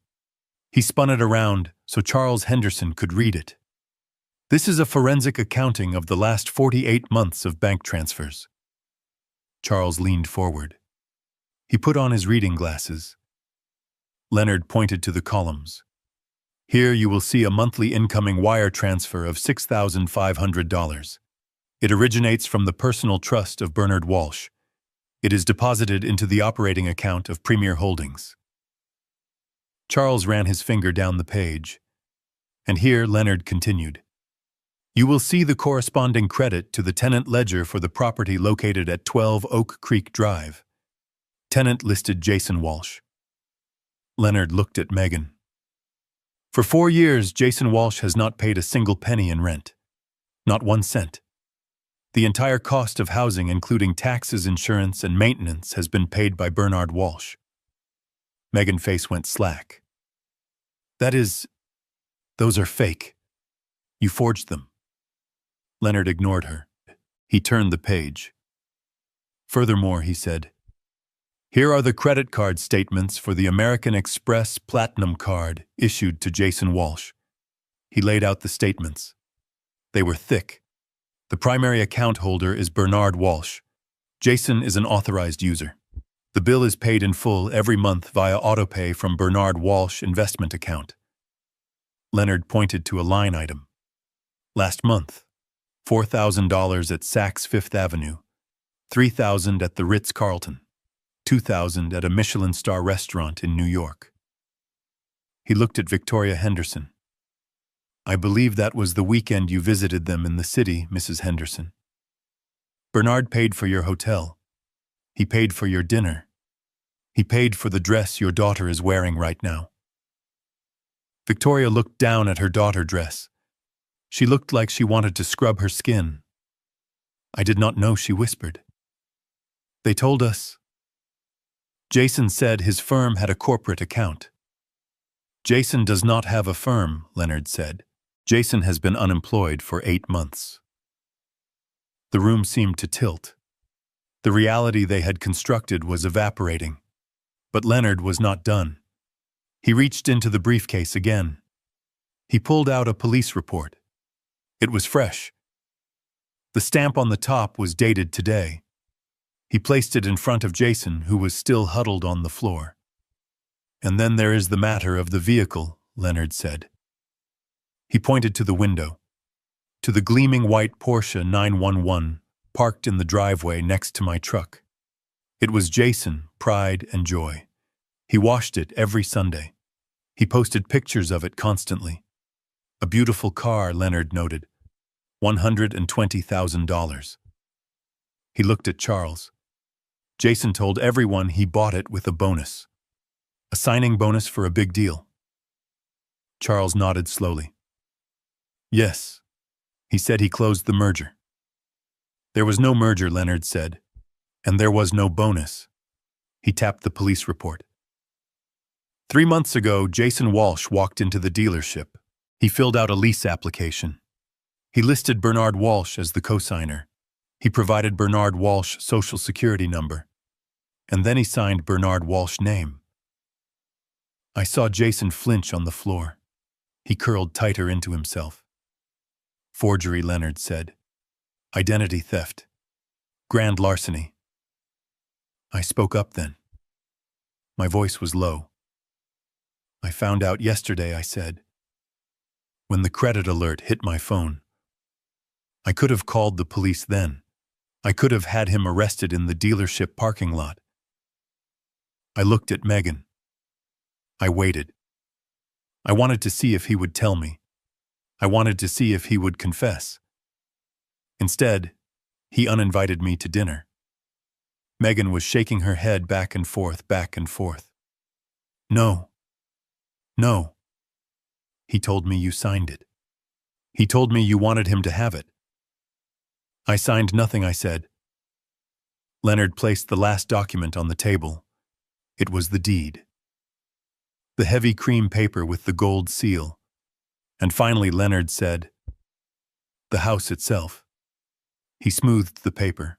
You have all been laboring under the impression that this is Jason House, or perhaps that it is Bernard House to give. He pointed to the owner line. The property is held by the Catherine Walsh Charitable Trust. Catherine, Mrs. Henderson whispered. My late wife, I said. Leonard continued. The trust was established to generate revenue for hospice care facilities. The rent from this property was supposed to go to dying patients who cannot afford care. He looked at Jason with pure disgust. Bernard allowed Jason to live here under a rent-to-own agreement. The rent payments were supposed to go into the charity fund. But since Jason could not pay, Bernard paid the trust himself. He has been effectively donating $6,000 a month to his wife's charity, just to keep his son housed. Leonard closed the briefcase. The snap of the locks was like a gavel coming down. Jason Walsh is not a homeowner.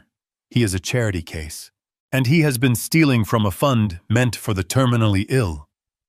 The silence that followed was absolute. It was heavy. It was suffocating. Charles Henderson stood there, his face turning a dark shade of purple. He looked at the documents spread out on the table. The forensic accounting.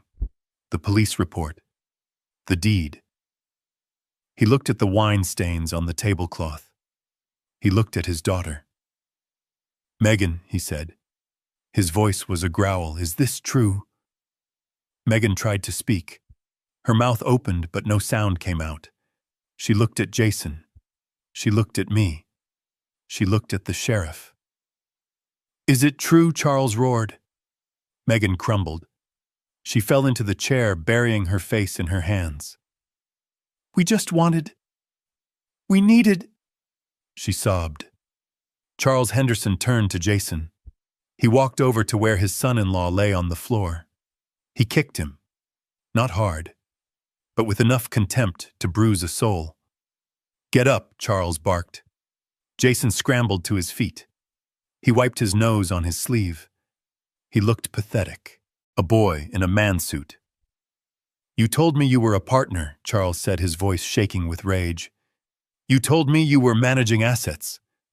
You told me this house was paid off. I was going to..." Jason stammered. "You are a liar," Charles said. "You are a fraud, and you are a thief." He turned to me. He looked me in the eye. For the first time all night there was no condescension. There was only shame.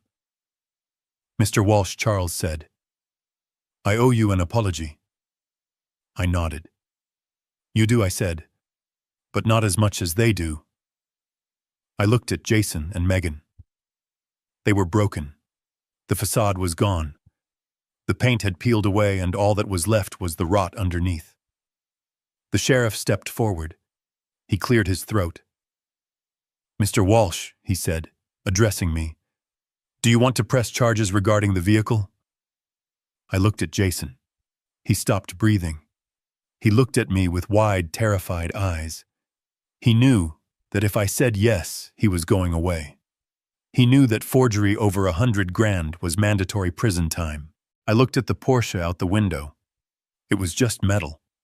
It was just a symbol of his vanity. I looked back at my son. "Not tonight, Sheriff," I said. "Tonight is Christmas Eve. I will not send my son to jail on Christmas." Jason let out a sob of relief, but I continued, my voice hardening. "I want the keys, now, and I want the car off my property." Jason fumbled in his pocket. He pulled out the key fob. He handed it to the sheriff with a shaking hand. "And the house keys," I said. He dug into his other pocket. He placed the house key on the table next to the ruined insurance papers. Leonard picked them up. "You have 72 hours to vacate," Leonard said. "But given the circumstances, I suggest you leave tonight." Charles Henderson walked over to Victoria. "Come on," he said. "Get your coat." "But Dad," Megan wailed. "Where are we going?" "We are going to a hotel," Charles said. "And tomorrow we are going back to New York." Megan stood up. "I am coming with you. I cannot stay here." Charles stopped. He looked at his daughter. He looked at the mess she had helped create. He looked at the way she had treated me. "No," he said. What Megan gasped. "You made your bed," Megan, Charles said. "You lied to us for years. You helped him run this scam. You humiliated this man in his own home." He gestured to me. "You are staying with your husband. You are going to figure this out. Do not call me for money. Do not call me for a lawyer. You are cut off." He took his wife's arm. They walked to the door. Mr. Henderson stopped in front of me. He extended his hand again. This time it was respectful. "Merry Christmas, Mr. Walsh. I am sorry for the intrusion." "Merry Christmas, Charles," I said. They walked out. The door closed. The room was quiet again. Just me, Leonard, the sheriff, and the two people who had tried to destroy me. Jason and Megan stood in the wreckage of their dinner party. The food was cold. The wine was spilled. The guests were gone. And the landlord was still standing. I picked up my briefcase. I picked up my glasses. I turned to the sheriff. "Officer, if they are not off the property in 20 minutes, arrest them for trespassing." "Yes, sir." I walked to the door. I did not say goodbye. There was nothing left to say. I walked out into the snow. The air was crisp and clean. I got into my truck. I watched the tow truck pull into the driveway to take the Porsche. I watched the lights go out in the house one by one as they packed their bags. I drove away. I had lost a son that night. but I had regained my dignity. And as I drove through the silent, snowy streets, I realized that for the first time in a long time I was looking forward to the future. A future where I did not have to hide who I was. A future where I did not have to pay for love. It was a cold night, but inside I felt warm. The silence in the room was broken by a sound sharp and violent like a whip cracking. Charles Henderson had moved across the Persian rug with a speed that defied his age. He grabbed Jason by the lapels of his tuxedo and hauled him up from the floor. Then he slapped him. It was not a gentlemanly slap. It was a backhand strike fueled by humiliation and rage. Jason's head snapped to the side. A trickle of blood appeared at the corner of his mouth. "You lied to me," Charles roared. His face was purple. The veins in his neck bulged against his silk collar. "You sat in my club in Manhattan. You drank my scotch. And you looked me in the eye and told me you were a self-made man." Jason tried to speak. He tried to raise his hands to protect himself. "Please, Charles. I can explain. It is complicated. The assets are just tied up." "There are no assets," Charles screamed. He shoved Jason back against the wall. A painting fell. The glass shattered. "You told me you owned a tech firm. You told me you developed the algorithm. You told me you were preparing for an IPO in the spring." I watched from the center of the room. I did not intervene. I did not feel the urge to protect him. For 30 years, I had stepped in front of every bullet fired at my son. Tonight, I let him stand in the line of fire. Megan was sobbing in the corner. She did not try to stop her father. She knew better. She knew that the only thing Charles Henderson hated more than losing money was looking like a fool. And Jason had made him look like the biggest fool in New York. "You said the house was paid off," Charles spat. "You said the car was a bonus. You said the company was yours." "It is mine," Jason wheezed. "I am the CEO. I run the day-to-day. Dad he just helped with the seed money." I stepped forward. The sound of my dress shoes on the marble floor was heavy and deliberate. "Stop lying, Jason," I said. "Just stop. It is over." The curtain has fallen. I turned to Charles. I looked at the man who had spent the last 4 hours talking down to me. He is not the CEO, Charles, and he did not develop any algorithm. Jason's eyes went wide with panic. "Dad, don't. Please. Not that. Anything but that." He begged me with his eyes. He could handle losing the house. He could handle losing the car. But he could not handle losing the one thing he had built his entire identity around. His title. I ignored him. I looked at Charles. 5 years ago, Jason came to me. He had been fired from 3 different firms.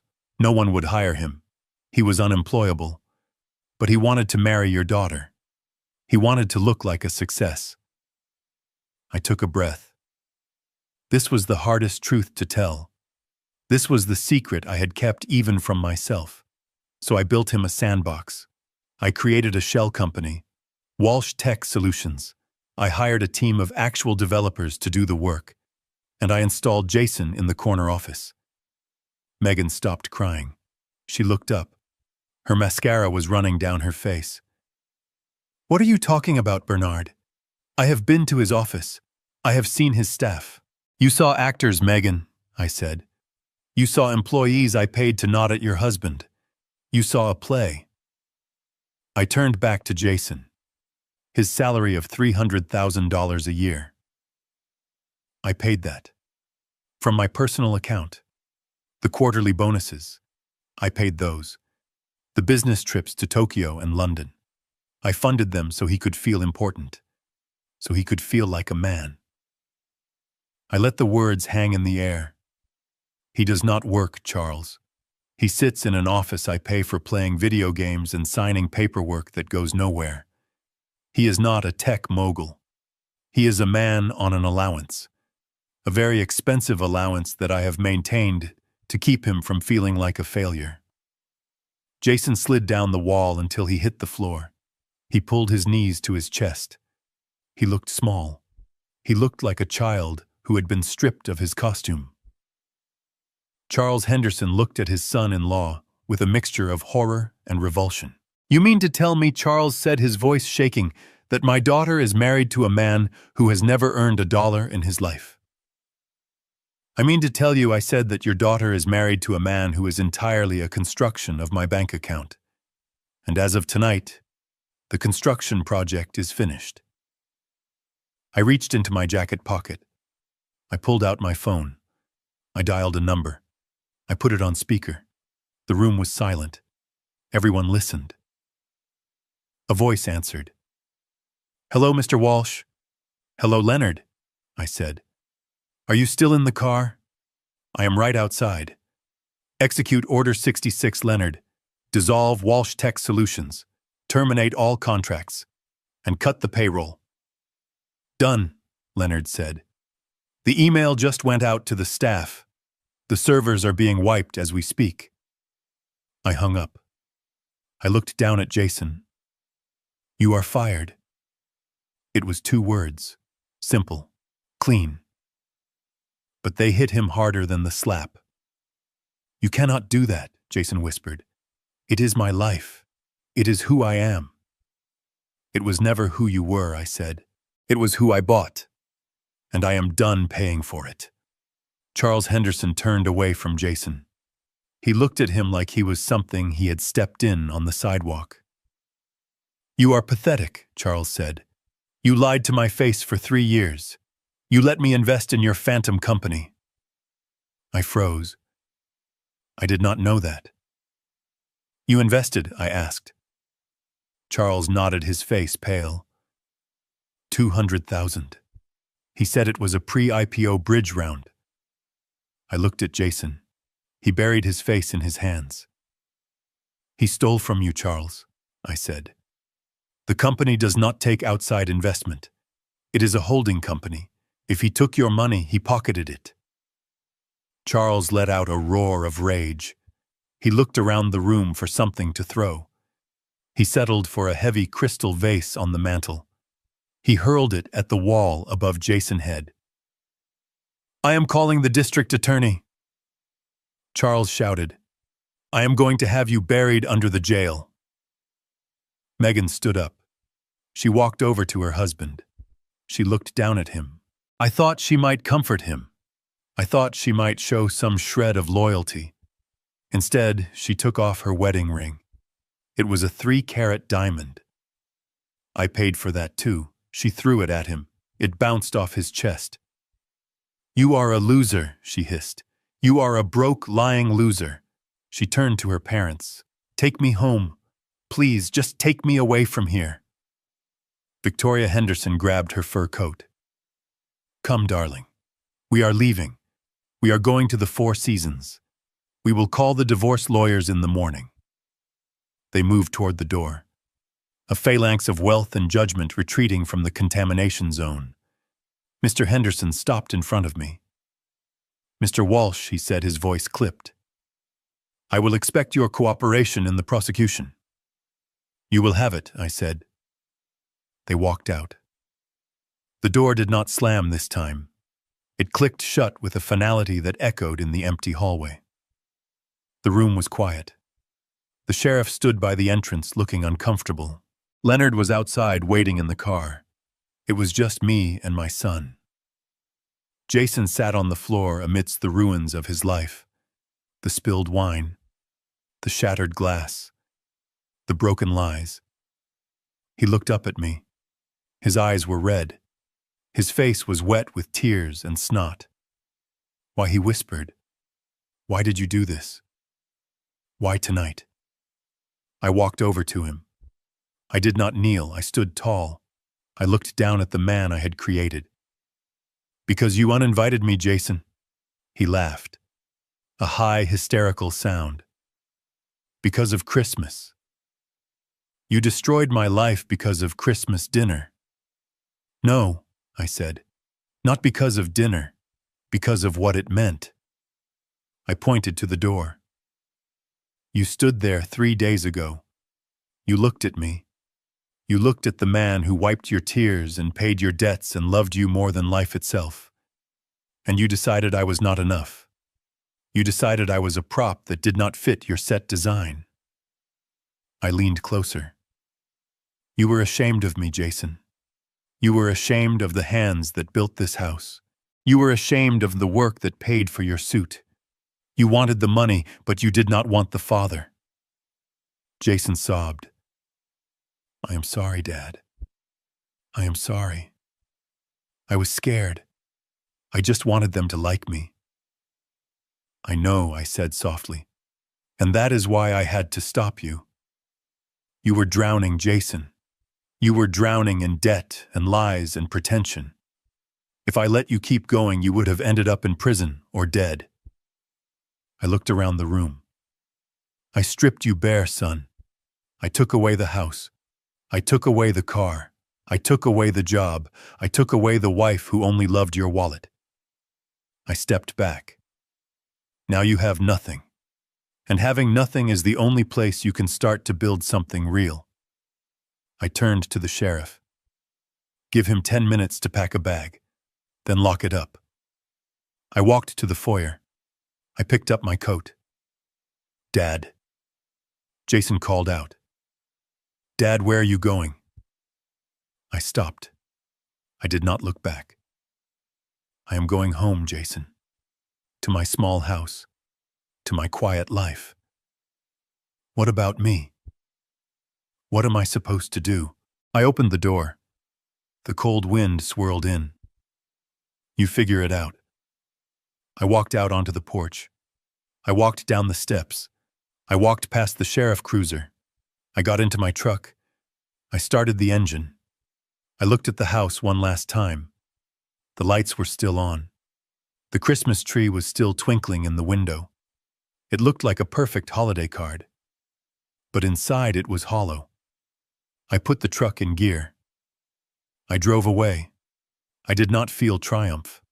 I did not feel joy. I felt a deep aching sadness, but I also felt relief. The cord was cut.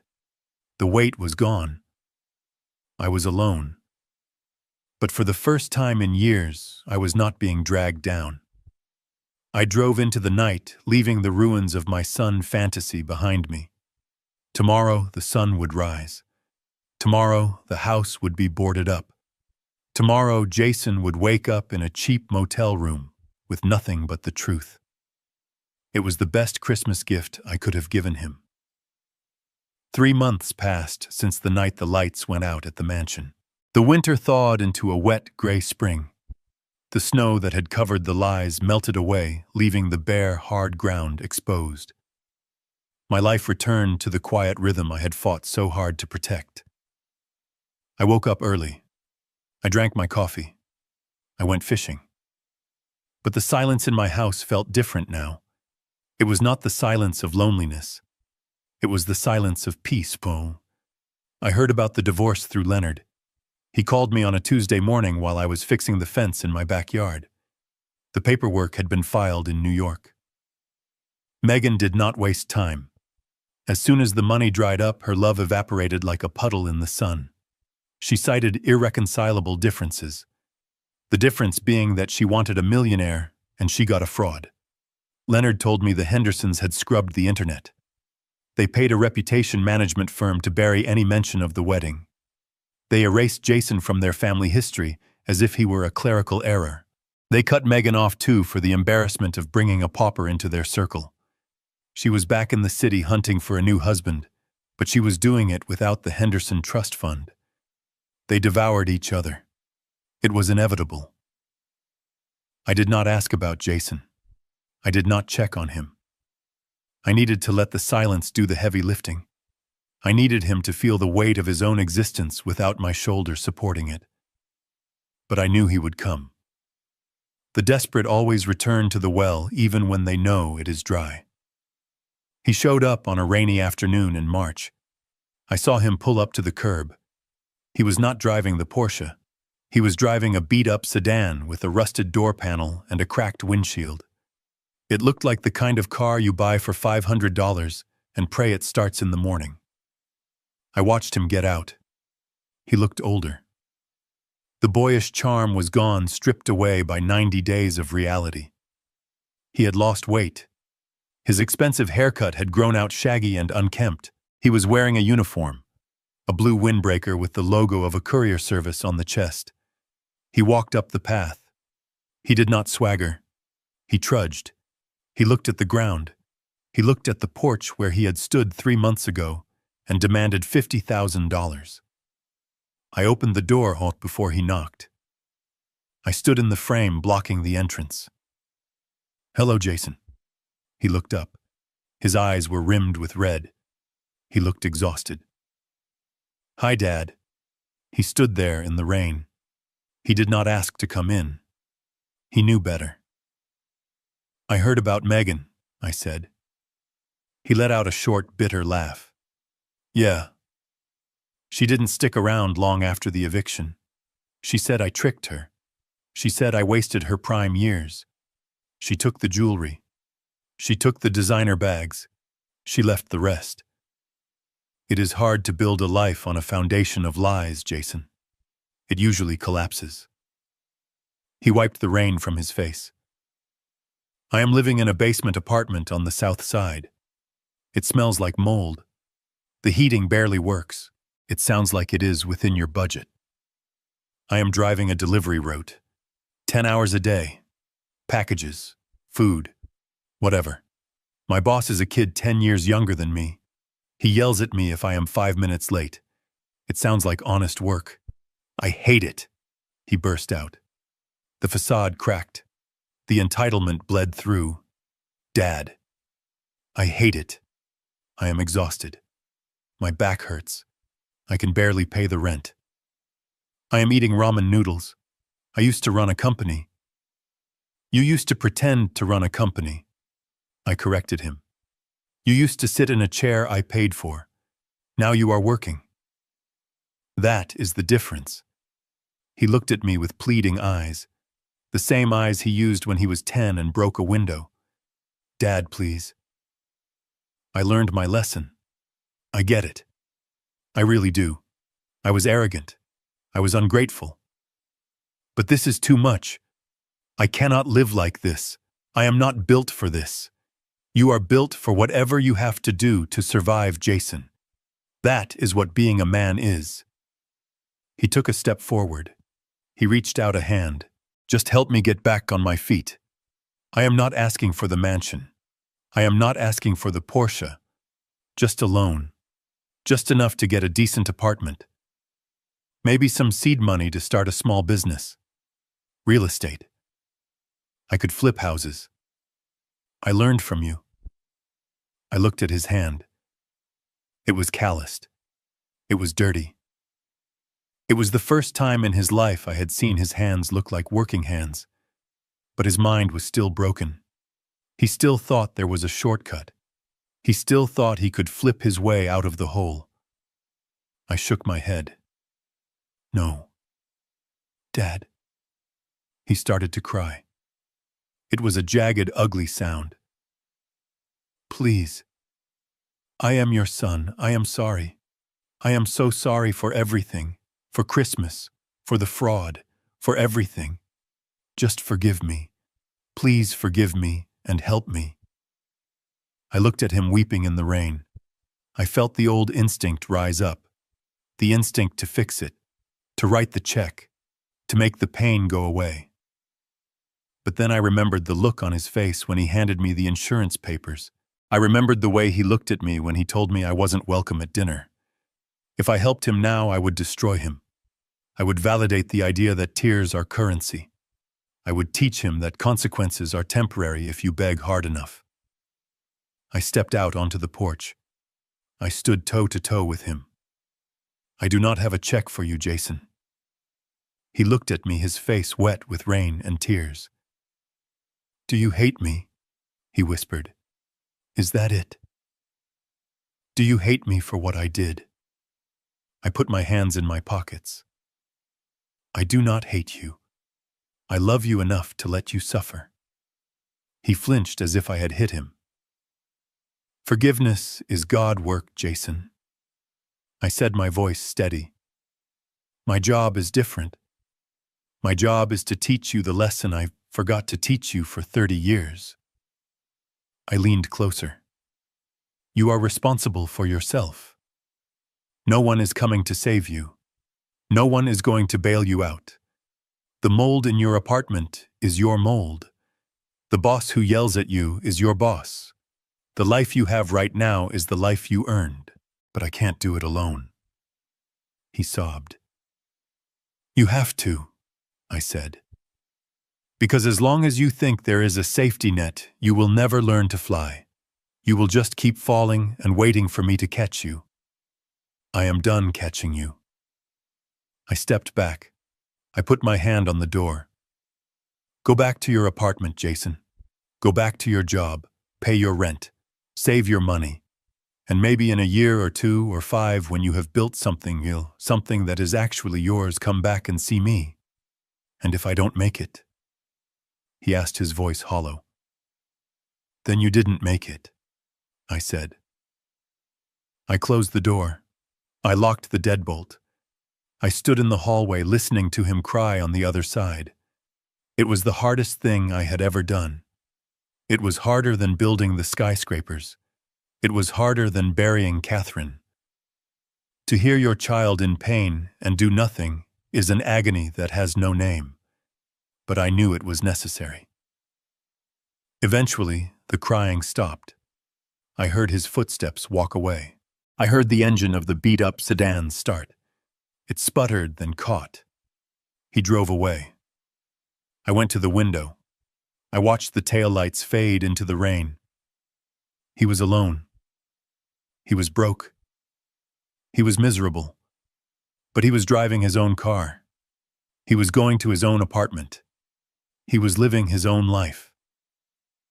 For the first time in 38 years, Jason Walsh was an independent man. I touched the glass. Good luck, son, I whispered. I turned away from the window. The house was quiet. I had one more thing to do. One final piece of business to close the book on the past. I went to my study. I picked up the phone. I called Leonard. It is done, I said. How did he take it? Leonard asked. About as well as you would expect. But he left. Bernard. Are you okay? I will be, I said. Now let us talk about the property. The mansion. Yes. Is it sold? We have an offer. Cash. Above asking. Take it, I said. And the proceeds.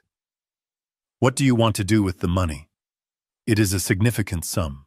1.6 million after fees. I looked at the photo of Catherine on my desk. She was smiling. She always wanted to help people. She always wanted to leave a mark that wasn't made of concrete and glass. I do not want it, I said. I do not want a dime of it. That money is poisoned. It ruined my son. I want to wash it clean. What do you have in mind? Build it, Leonard. Build the center. The Catherine Walsh Center. Yes. For the elderly. For the ones whose families forgot them. For the ones who have nowhere to go. Use every penny. Make it beautiful. Make it safe. And put her name on the door. Consider it done. I hung up. I sat back in my chair. The rain drummed against the roof. I had lost a son, but I had found a purpose. I had lost the illusion of a perfect family, but I had found the truth. And the truth was quiet. The truth was peaceful. I closed my eyes. I finally rested. 6 months later, I stood in front of a construction site on the east side of the city. It used to be a derelict warehouse, a sore thumb in a forgotten neighborhood. Now it was alive. Scaffolding wrapped around the brick facade like a steel skeleton. Men in hard hats shouted over the roar of mixers and saws. Dust hung in the air, gold in the afternoon sun. Leonard Katz stood next to me.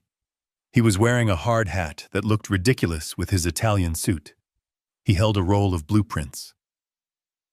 "It is ahead of schedule, Bernard," he shouted over the noise.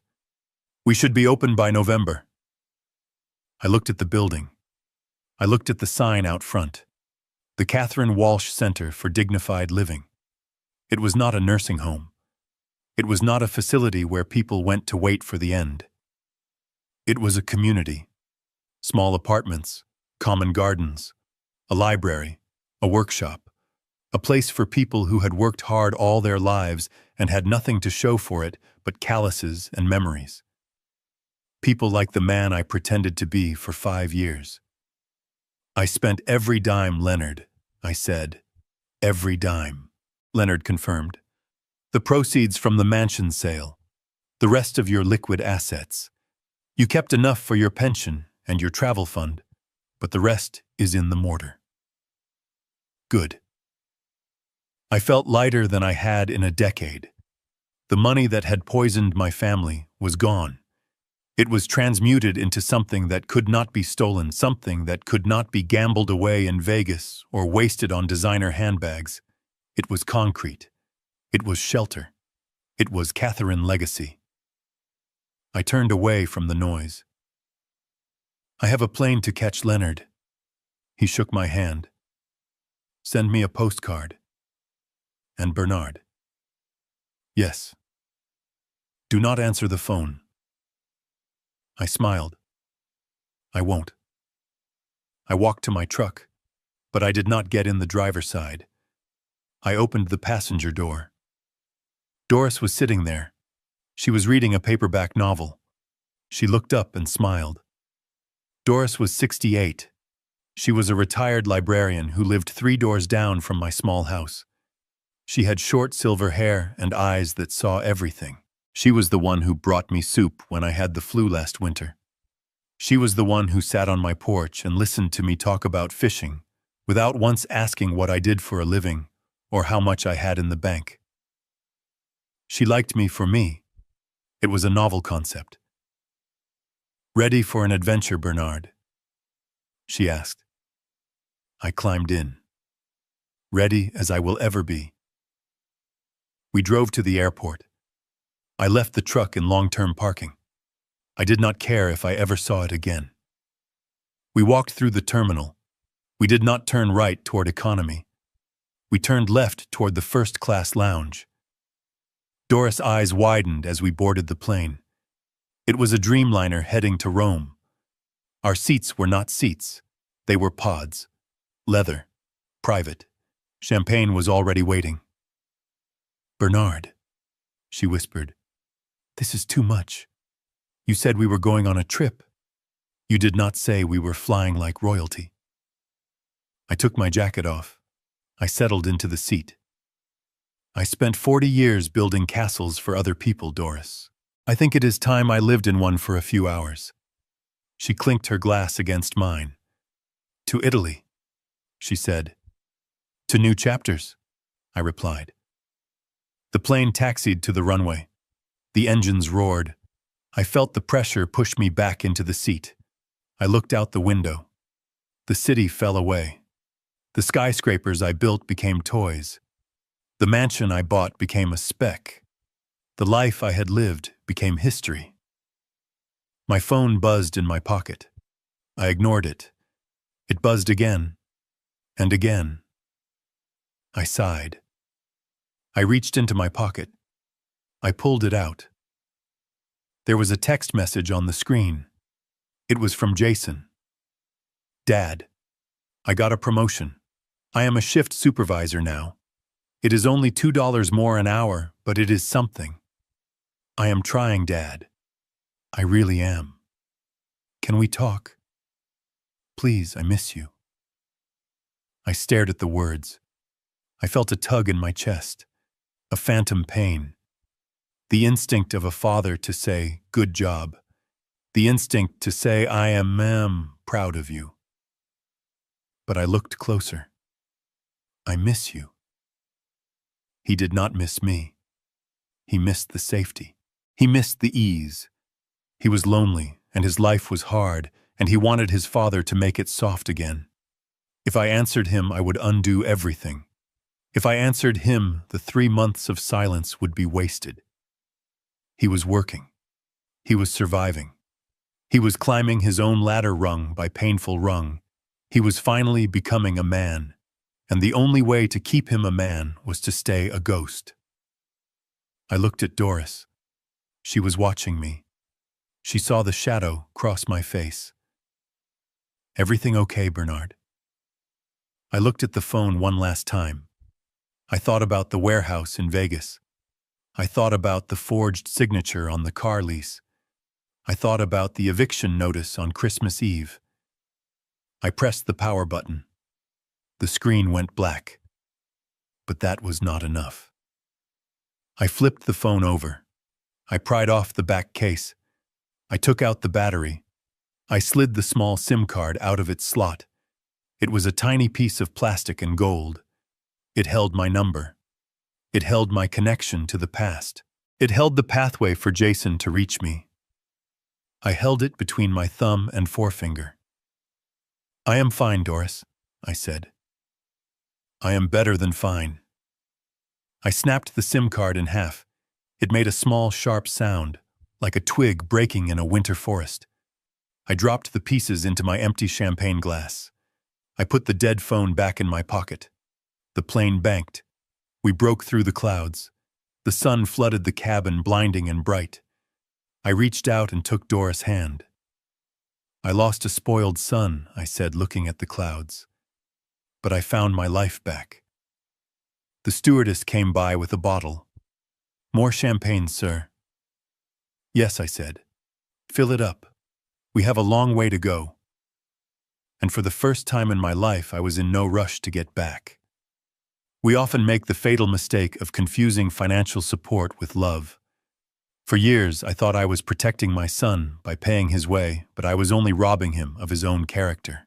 I learned that true parental love isn't about shielding our children from reality. It is about giving them the strength to face it. By taking away the safety net, I forced Jason to find his own footing. It was the hardest thing I ever did, but it was necessary. Respect must be earned, not bought, and a life built on handouts is nothing more than a house of cards waiting to fall. If you believe that dignity is worth more than money, hit that like button and subscribe for more stories of justice. And tell me in the comments, have you ever had to use tough love to save someone you care about? I want to hear your story.